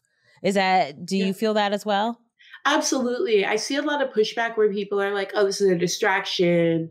This isn't what we should be focused on. And really what they're saying is I don't want that spotlight on me. And I don't want to have to notice the adjustments I have to make. It's really easy for the work we do to be externally focused, especially in activism work, to be like, you're the bad person, you're doing the wrong thing. I think it's really much more useful for us to actually look at what we're doing and our role in community, because that's where we have power, right? Where we have been oppressive, where we may have even been abusive, that's because we had power over other people. Our chance of making a positive difference by addressing that as we go along our work is much higher than actually trying to get more powerful systems than us to hear us. You know what I'm saying? And if we all did that, the impact would be huge. But yeah, it's super painful. And especially, I think ego plays a lot of part of this. You know, ego, we build our personalities, we build our reputations around the work we do. The moment kind of people start doing the work, it's like, oh yeah, I'm a good person. I'm an activist. I'm doing this. I've read these books, you know, I can quote these people, these, you know, and then someone says, hey, you also really hurt me, you know, or hey, maybe you're not the center of this part. Could you open up a little bit and shift over to make room for someone else? And then your pride gets hurt. And then you start wondering, like, is this going to cost me my rep? Am I really the activist that I thought I was if I, you know, address these issues or address them improperly? Or, you know, what if this person takes all of the spotlight and then I never get seen again or heard again? And we have to recognize then, like, what is our commitment actually, right? And I think that we always have to recognize the underlying, like, moral arguments of our work, because we will set goals without being clear about the moral argument, like the why. And then once the goal is achieved, we're done. Or if another moral imperative seems to be in conflict with our goal, we fight it, even though it's a very, you know, important issue that we must address. And so we have to be really clear what our morals are, and then seek the ways in which our own actions kind of keep us from, you know, really living that out. Yeah. And so you have kids. And so I can only imagine what it's like to be in your household and just them seeing your example growing up as like, oh, this is a way that I can be in the world. And do you think that, like, what lessons do you think they took from you when they were seeing you be outspoken, you writing, you committing, you know, committing yourself to the causes in real ways is outside of just social media? Oh man, you know, I have kids, like especially my younger one, they just argue with me all the time. Like, and it's so annoying. It's so annoying because, like, why are you like this? And they just, you know, stare at me and they're like, you're why I'm like this. You're why I argue with you all the time, because I'm not going to just, you know, take because I said so as an answer, because that's not how you raised us. And it's really frustrating. And I'm filled with regret every single day. But they, you know, they have their own ideas and they have a really good moral base that I'm really proud of. And it's interesting to watch them kind of branch off on their own. You know, I was absolutely that annoying parent and still am, that won't let anything slide. You know, we'll watch a commercial and I'll be like, pause, let's talk about how sexist this commercial is. And they're like, oh my God, Mom, why? We just want to watch the show, you know? But it matters because I see them pick it up. You know, I see my son playing video games with his friends and I'll hear him be like, hey, that language is inappropriate, dude. You're going to get kicked out if, you know, you keep demeaning women in this game, you know, while they're like shooting aliens on the TV screen and stuff like this, you know? And it matters to me, but they're totally different about it, right? They have their own opinions on the best way to go about it, you know, and of course they're teenagers, right? So they have, you know, they've learned from me, but also feel like they have very little use for anything I have to say, right? And so we have these debates about protest strategy, and you know, they get really exasperated with me, and oh, Mom, so annoying, you know. But it's really fun to watch them. I'll catch them, you know, because they often, you know, this is my job, so they're not like, "Yay, Mom, let's talk politics today." Usually, they'll ask me some questions. They know if they need an audience, I'm here. But I'll catch them on Facebook, like just in the trenches, like having these battles about like abortion rights, you know? And I'm like, oh, look at these points. And I'm like, where did you learn this? I didn't say this part, you know, they've got stats and data. And it's funny because I thought, you know, in some ways they rebel against me and they are so tired of me talking about this all of the time. And I have to balance because I think I like realized the other day, like, oh, you know, my 12-year-old probably doesn't want to talk about like racial justice at dinner every single day. Like maybe he wants to talk about the Beatles because he's really into the Beatles. And when he asked me my favorite music, I probably shouldn't pick like talk about how every album is political and all music is political, you know what I mean? Maybe, maybe put a little levity into our day, but, I think that they're finding their own way and it's really beautiful to see. And I, just try to give them like they have the general rules of like, be kind, don't harm other people, be open to correction, that I keep stressing. And the rest, who knows? And so that's a good point I want to talk about is sort of having levity and having those lighter moments. Is I think a lot of times when people think about activism, it's like you're in the weeds every day and you come home and you're tired and you're exhausted and you're like, well, I'm going to sleep and then tomorrow I'm going to get up and fight again. And I think people sort of miss out on the point where like you also need to take a break. You also have to fill yourself up with positivity and not have your only focus be changing the world. And so I'm wondering for someone like you, who I'm sure you get bombarded all the time with like requests for emotional labor and all other sorts of things where it requires you to give. How do you sort of center yourself and have these moments where you can be lighter or just be at peace and not have to think about the world? It's hard. I'm not great at it. I started to realize even earlier this year, like February, that I had really lost my sense of like self-care. Because I was physically falling apart. Like I thought I was like going into menopause. I was like, what's going on with my body? Went to the doctor, had all these tests, and the doctor was like, Ijeoma, like, let's talk about trauma here. Let's talk about like being a Black woman who's regularly targeted by white supremacists, who's been through all these traumatic events. And then your day-to-day job, like you go to work and this is your work.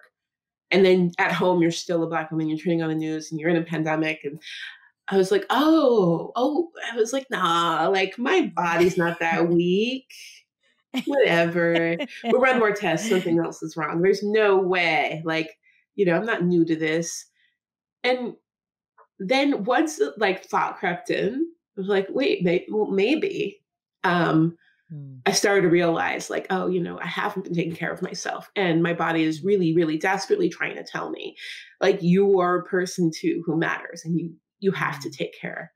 And so I had to like kind of go back to like what I keep telling other people, because I'm constantly trying to like reach out to other people I know doing the work and, give advice. And so for me, I had to remember that like, I am one of the Black people I'm fighting for, and so I can't be lost in this fight, and that there has to be time when I'm not doing this and I have to do my best to create a space for community. One thing that, I was talking with my friend Christine Platt about, we were talking about kind of the colonization of self-care, right? This idea that is kind of wrapped up in white supremacist capitalism, that self-care is like, I went to the spa or I bought this luxurious robe or, did these things. But who I am as a Black person, as a Nigerian American, like what's in my blood is community, right? So my self-care ends up being more community care. It ends up being like quality time with my family, with my friends, reaching out, giving back to community, and getting kind of that same energy in return and honoring that, and really getting back to the core of who I am. And so I had to realize that like a spa day was never in the cards for me. Like that was not going to be relaxing for me. And I think that's the same for many other people, especially people of color. But like what was going to give me life and keep me going was even just a Skype conversation with a few of my fellow Black friends, or a walk through the woods with my family, and making that time, especially I think when I'm telling myself I can't, that's when I need it the most. When you're like, don't have time, don't have the energy, maybe later, maybe when this crisis is over, it's never going to be over. And that moment when you feel like you have nothing, you can't do anything but the work, you have to take that break. You have to put it in there, because that's basically a signal that you're doing nothing else and you're really overtaxing yourself. And we forget that our brain is a muscle. We forget that when we are stressing ourselves, that we are stressing our bodies as well. And we have to do things to give back. Oh, I love that. I'm glad that you're able to kind of be in a space where you're like, okay, I'm going to take better care of myself, because the work that you do is so taxing. Before we get into audience questions, I want to talk really briefly about local politics, because I think that it's something that a lot of listeners, as well as myself, are sort of kind of understanding, like, oh, okay, these are the ways I can be more active locally in the political realm. Like, I can, brush up more on this information, as opposed to like waiting till the night before I'm supposed to vote and then like doing a quick Google search and being like, who should I vote for? Okay, great. Which is like not the same as like actually like being engaged. And so I'm wondering about like what your experience has being engaged in local politics in Seattle. Yeah, I have been, it's interesting for me because I hold a unique space as like a public figure, where I kind of always want to reserve the right to call out anybody at any time, right? And also, people seek like endorsements and things like that. They're awkward. And so what I'm always trying to do is actually look for opportunity in local politics. So I am looking less towards, there are, of course, certain politicians that I feel like are amazing. And I'm like, vote for this person, support this person. But for the most part, I'm looking for opportunities for community to act, and trying to throw my support behind that and bring awareness to that. So a lot of what locally I've been focused on is around policing, right? So, some of where I've made some of my really good activists and political friends have been around efforts, like a few years ago, the city was trying to build a huge new precinct, the most expensive in the country. But we've been under consent decree, since way before Mike Brown was killed, right? And that process we're still in it. And the police have not fulfilled any of, really a lot of their obligations towards us to reduce abuse and bias. And they wanted to build a $250 million police precinct. And, that bringing my kids, bringing the community, we showed up at city council meetings, we showed up at protests. And it took, months to finally actually defeat that new precinct. And we did. We just finally saw some victory around the youth jail, and that protest, I was looking through my photos and I had pictures of my kids in their No New Youth Jail shirts from like 4 years ago. Just, a couple of weeks ago, the county said that they were going to close down the youth jail and no longer hold, our youth there. And that effort, that wouldn't have happened if people hadn't shown up.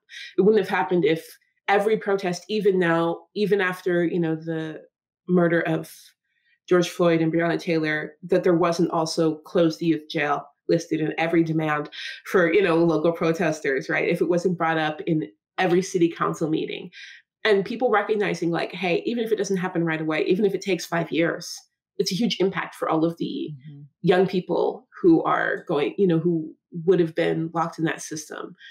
And to shut that down, to reallocate those resources towards keeping families together and getting resources to our families, especially knowing, that a disproportionate amount of these youth are Black and brown children that were being locked away. Doing those sorts of things, we just got a commitment from our city council for a 50% reduction in police budgeting. We've gotten cops out of Seattle schools. All of these sorts of things really, really matter. And so I want people to realize that, like, even in their city, no matter how small their city, there are things they can start with. And if you think, oh, we probably can't defund police in my city right now, can you get cops out of schools, right? Can you get a commitment to reduce suspensions and expulsions in your schools, right? What can you do about, bail in your area? What can you do, all these sorts of things that you can do to kind of increase equity. What can you do to get investments in neglected majority areas of your town, right? It's really fun to bring those opportunities to people who maybe thought, oh, that sucks, I can't do anything. Well, you can call, you can email, you can show up at these meetings, and really be heard and make a big difference.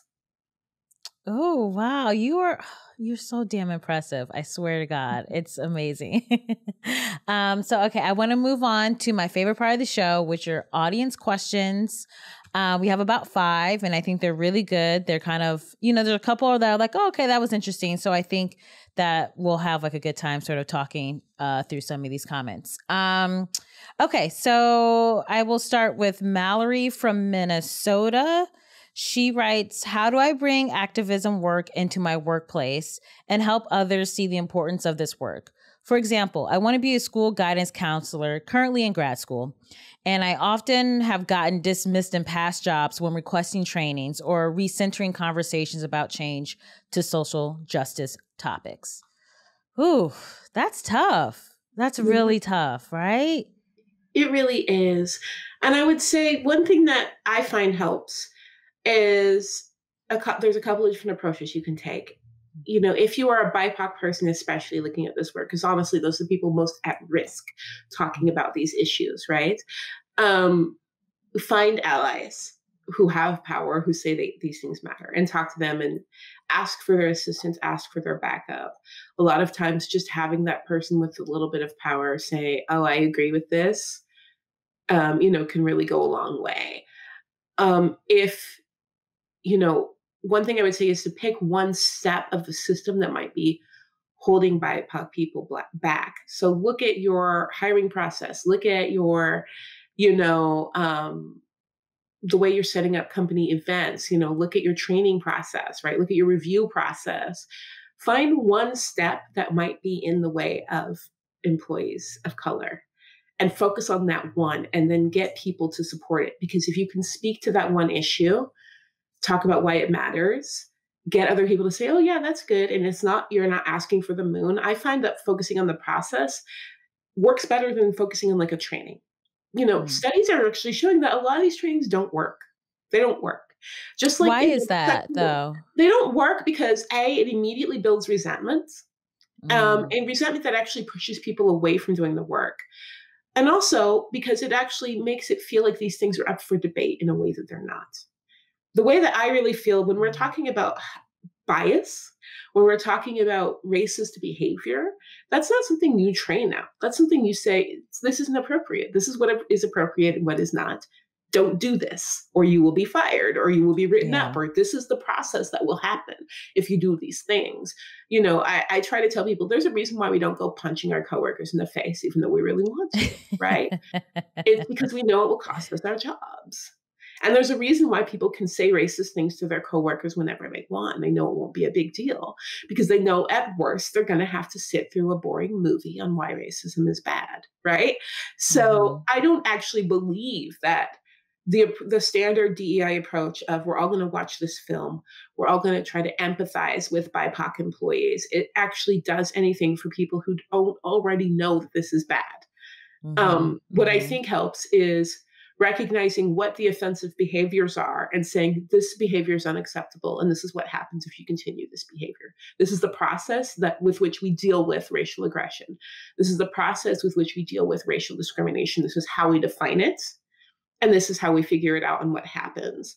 And so I think that if you're looking to make a difference in your workplace, outside of pushing around real processes, find that one issue. And people will actually, I think oftentimes are more likely to get behind that one thing than the thought of like, oh, I have to sit through another horrible HR thing. Oh, wait, no, you're telling me all I have to do is maybe change up the way we recruit people. Oh, okay. Like I can have that conversation. I can have a conversation around biased recruiting, right? I can have a conversation about maybe how our review process has bias written into it. I can have a conversation maybe about how we're structuring our meetings in a way that may make it uncomfortable for women and BIPOC people to speak up. Like focus on that one thing, figure out, do your research, figure out all the benefits of changing it and the ways in which you can get some allies and present that, and just take it one solution at a time. Oh, okay. Good luck, Mallory. That's really good because I think sometimes people want to try and tackle everything and then it just becomes too overwhelming, right? And I think corporations need to tackle everything, right? Corporations absolutely need to. They need to be doing it all because in the meantime, their employees are suffering. But for individuals, like there's only so much one person can do, but getting one thing done right is better than failing everything, right? And someone else maybe will be inspired by what you're doing. And that's one thing I have definitely figured out in workplaces is you make a change. People are like, oh, great change. And suddenly someone's like, well, I want to make a change too, you know, and that can become something that kind of spreads throughout the environment. It becomes a thing you do, you know, a positive way to really enact change for equity that other people really want to get in on. Okay, great. Oh, this is a good one. This is from, I hope I'm pronouncing this correctly, Nani in Brooklyn, New York. The question is, how can Black women make their voice heard and become more civically engaged? It seems like there's often a high cost of entry, and the entry is deeply based on status.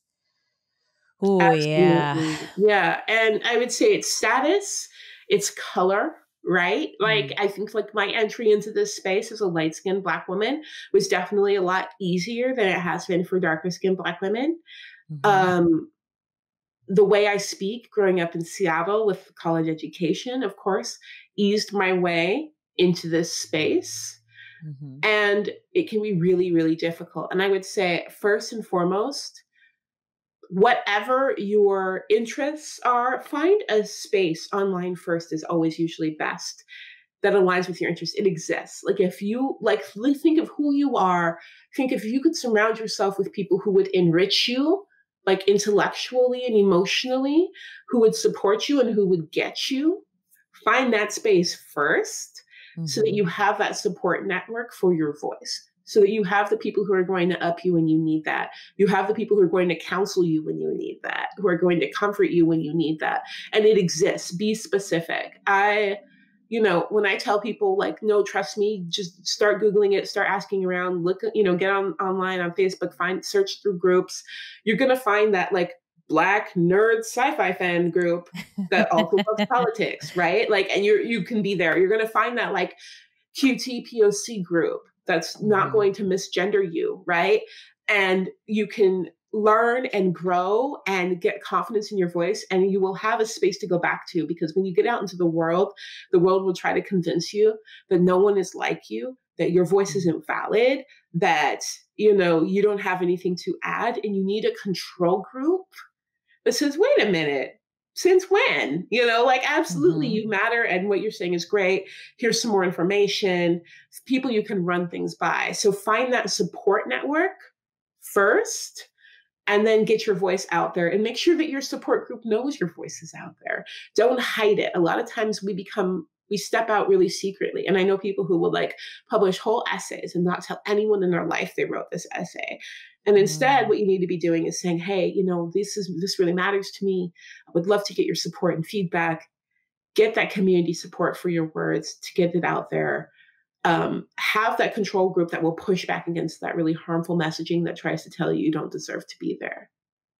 Yeah. And I wonder if sometimes there is that fear of like, you're going to lose, the community that you currently have, like the way like you like lost a lot of those friends but then once you got beyond that, you're like, well, that was probably for the best because those weren't the right people for me. So it's sort of being able to just know that you're going to get on the other side of whoever you lose or were people that shouldn't have been in your life in the first place. Absolutely. Right? And the truth is that when you insist on being a whole person in your life and in your relationships, you absolutely lose people who weren't signed up for that, who thought they were in a relationship with someone else.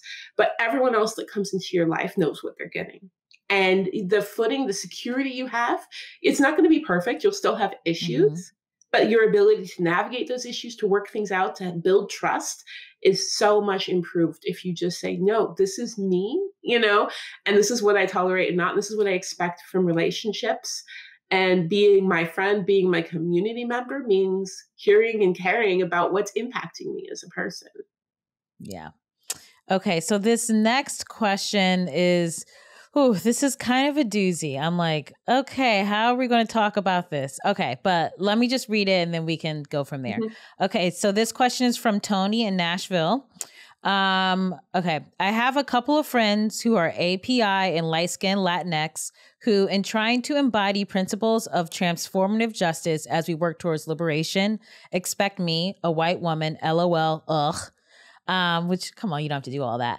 Expect me to you know what I mean? It's like, we don't want white people to be like, I'm a piece of shit. Like, that's not what it's about at all. Yeah. You know what I say? That doesn't raise my credit score. I don't care. It doesn't do anything for me.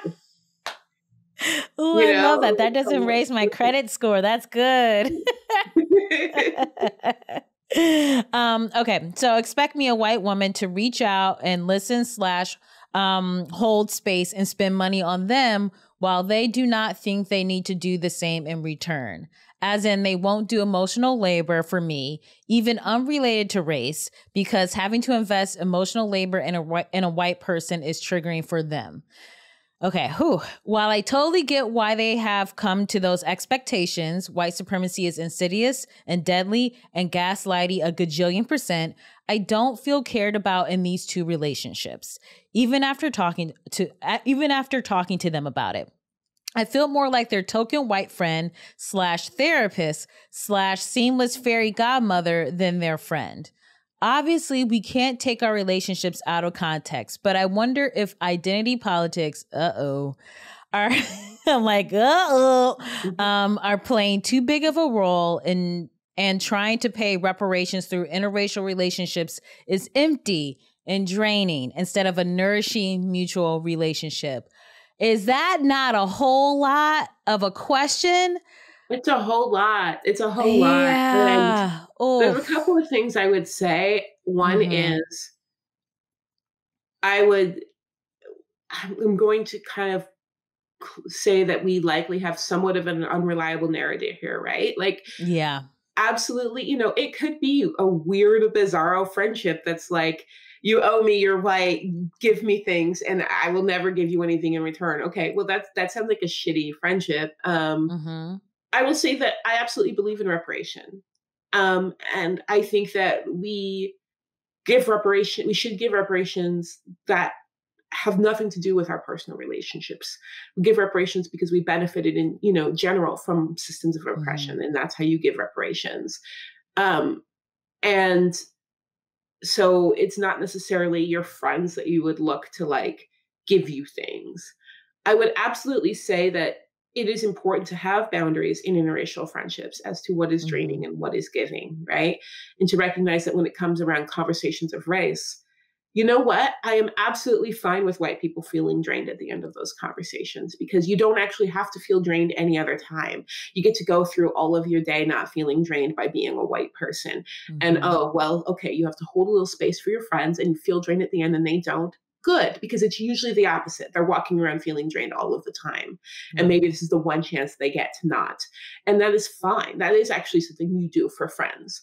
But I would also say that you do need to a friendship is something that everyone gets something out of. And maybe having a conversation is to, think, what do I get out of the friendship? And if you're in that friendship, you're getting something out of it, right? So what am I getting out of it? And I would say, look at that, because you would not be in it if you weren't getting something. Whether or not what you're getting out of it is healthy is a totally different discussion. What do I want to get out of it? Speak it plainly. Hear what they want and ask, how do you define friendship with me, a white woman? What do you want to get out of this friendship? And see, does it work? Can I give this thing and can I get this thing? And see if there's a compromise to be had. And if not, it's okay for a friendship to not work. You're not off the hook for the racial justice work you have to do. You're not off the hook for having to give reparation in general. And none of this actually really has to do with identity politics. Whatever it is, whatever difference in expectations, whatever difference in need people have, they have because of their lived experiences, their whole lived experiences as people, including their racial and ethnic identity. And taking identity politics out of it isn't going to change that. It isn't going to change the fact that chances are that these two people of color are feeling incredibly drained day in and day out in their relationships with white people. It's not going to change the fact that white people still have a lot of work to do to really catch up and to be sensitive and hold safe space for their friends of color. It's just now we have language to describe it. Some people will take advantage. It's rare. Yeah. It's really rare. And I think it's especially rare in these situations because the power dynamic is still going to favor whiteness. So really look at that and say, what do I want in this friendship? Am I getting what I want out of this friendship? Have I communicated what I want out of this friendship? What do they want? Have they communicated? Because you may also be really misunderstanding what it is you need or what it is they want. And yeah, they may need a listening session occasionally where they hear, where you hear them when they're talking and they may not need your input. And then they might want to chill out and go to a movie. They might want to have, a fun time, but ask, what does it look like to you? What does friendship with me look like? And see if it's compatible. Yeah. And I think we also have to sort of just get rid of the phrase identity politics, because I think it's just so dismissive and it so misses the point about what people of color, queer people, disabled people, what everyone is talking about. It's not about just leaning on like, I'm a Black woman, so like give me everything or excuse all of my behavior. It's about recognizing that everyone's experience is different based on the way that they look. And if we remove the phrase identity politics, all we have is whiteness. And whiteness is an identity, and it's a political identity. And people like to act like it's exempt from that. What they're basically saying when people say they want to get rid of identity politics is they want to go back to when they never had to think about identity because everything suited them as white people, and usually white men. That's still identity politics. That just happens to be identity politics that's so pervasive that you don't have to name it, And so I think we need to realize that there is no neutral default when it comes to identity, when it comes to human lived experience. There isn't. And we've been raised to think that at the end of it all, we all experience the same thing. We all want the same things. We all need the same things. And that's total bullshit. That's not true at all. At the end of the day, we are very different people shaped by the worlds we grew up in. We have different needs, different wants, different relationships, and it's all valid and beautiful. And we have to be able to talk about it. Damn, drop that damn mic, Ijeoma. Drop it. Okay, we just have 2 more questions left. This is really cute. Okay, I like this. This is from Anonymous. Ijeoma, thank you for all the work you're doing. I can only imagine how taxing it must be to constantly be asked questions about anti-racism, but here I am, LOL. Like you, I'm a parent. I have 2 kids, aged 9 and 12, and I'm curious because as much as I want to encourage my kids to be activists, I also want to preserve their innocence for a little bit longer. Any tips on how to walk this fine line? Yeah, I mean, I would definitely say a couple of things. One, I'm going to guess that's a white parent because that's not a question I think that Black parents especially ask because that innocence is shattered by the world, like immediately. And I think it's important to remember that your kids' peers are already experiencing racial oppression and racism day in and day out. So that innocence shouldn't exist. And chances are it doesn't. What is existing right now is a vacuum that's being filled by media, by internet, that you aren't actually responsibly taking hold of. Your kids are learning about race and racism, and they're answering their own questions based on questionable sources because you're not stepping up. So it is really important, actually, that we talk about what's happening and make it age appropriate. Talk about what's happening maybe to other kids your kids' age. Talk about the environment your kids are in and where they have power. One of my favorite things to do to encourage young activism, especially for those ages, is to get your kids to look at the social circles they're in, look at their classrooms, look at their peer groups, and recognize the power they have within there to make a real difference. Ask them about their friends. Ask them about the kids of color in their classroom. And say, how are they doing? Do you know if they're safe and comfortable? Is your teacher reading books that reflect people who look like them, right? And say, what can you do? What can you do with your friends to have these conversations? What can you do if you hear a kid say something that's racist? Let them know that the environment they're in matters and that they have a responsibility to their peers.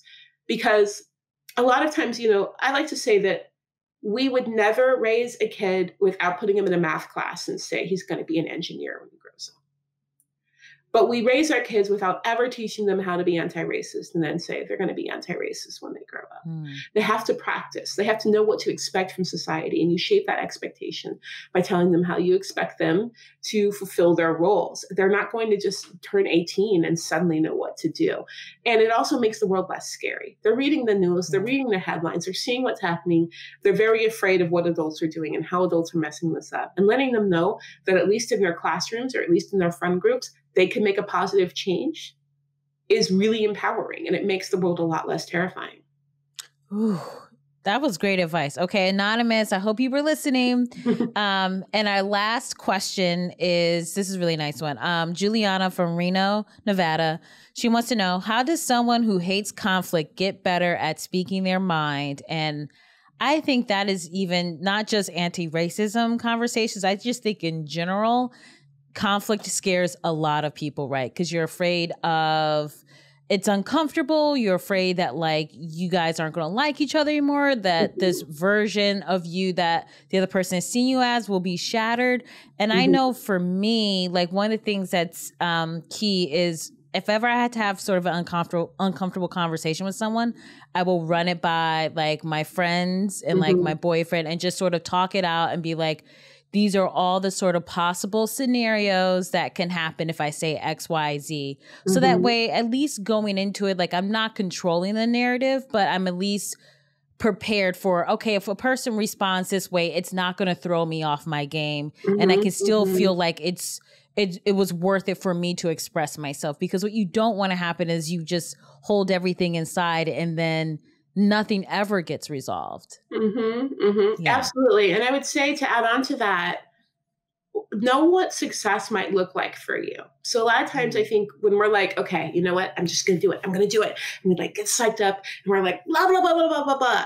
And then people are like, what the fuck? And then you're like, oh, well, this sucks, right? Like you had no idea what was going to happen. You didn't know what you were going to get out of them. You didn't know what you wanted out of this conversation. You just had to psych yourself up to say it because you knew you needed to say something.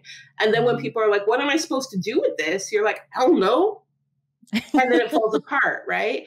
And so I always say, like, when you're having an important conversation, especially one that you know might, become tense, be like, okay, what would, if I was to leave this and say, oh, I'm so glad I had that talk, what would happen?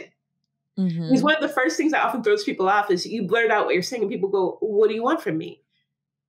And you're like, I don't know, or people get upset because they think they're being accused and there's nothing they can do but take the accusation. And even if you need someone to know they've done something wrong, there's a reason why usually. It's not just, I want you to feel bad today. It's, I need you to change your behavior, or I need you to see this so that we can move forward.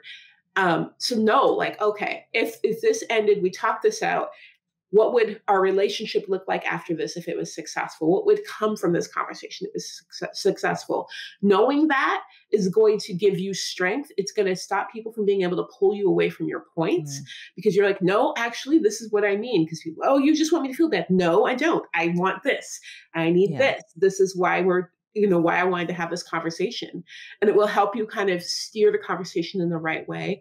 And also, if someone's willing to talk to you and they say, well, what do you want me to do? You have something to say with that. And it also will help you know if someone is really, acting in bad faith and they're joining in that conversation and they have no intention whatsoever of coming to a resolution. You'll know because you know what success looks like. You vocalize what it looks like, and they're in no way willing to even attempt to meet you there.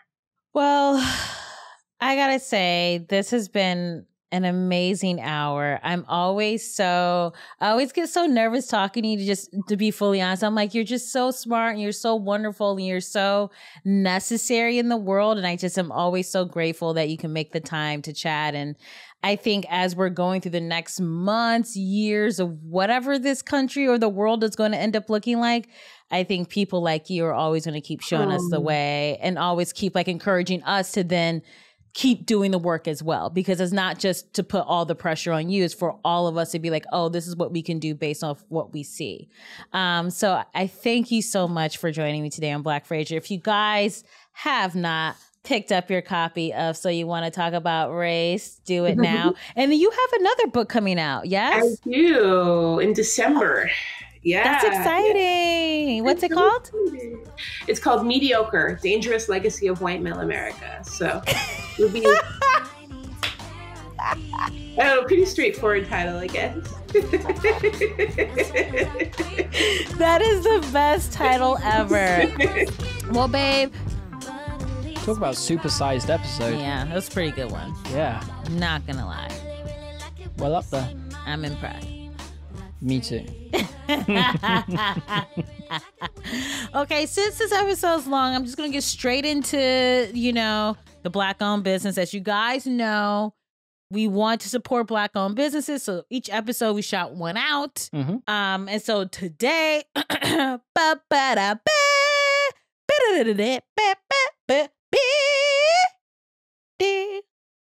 today's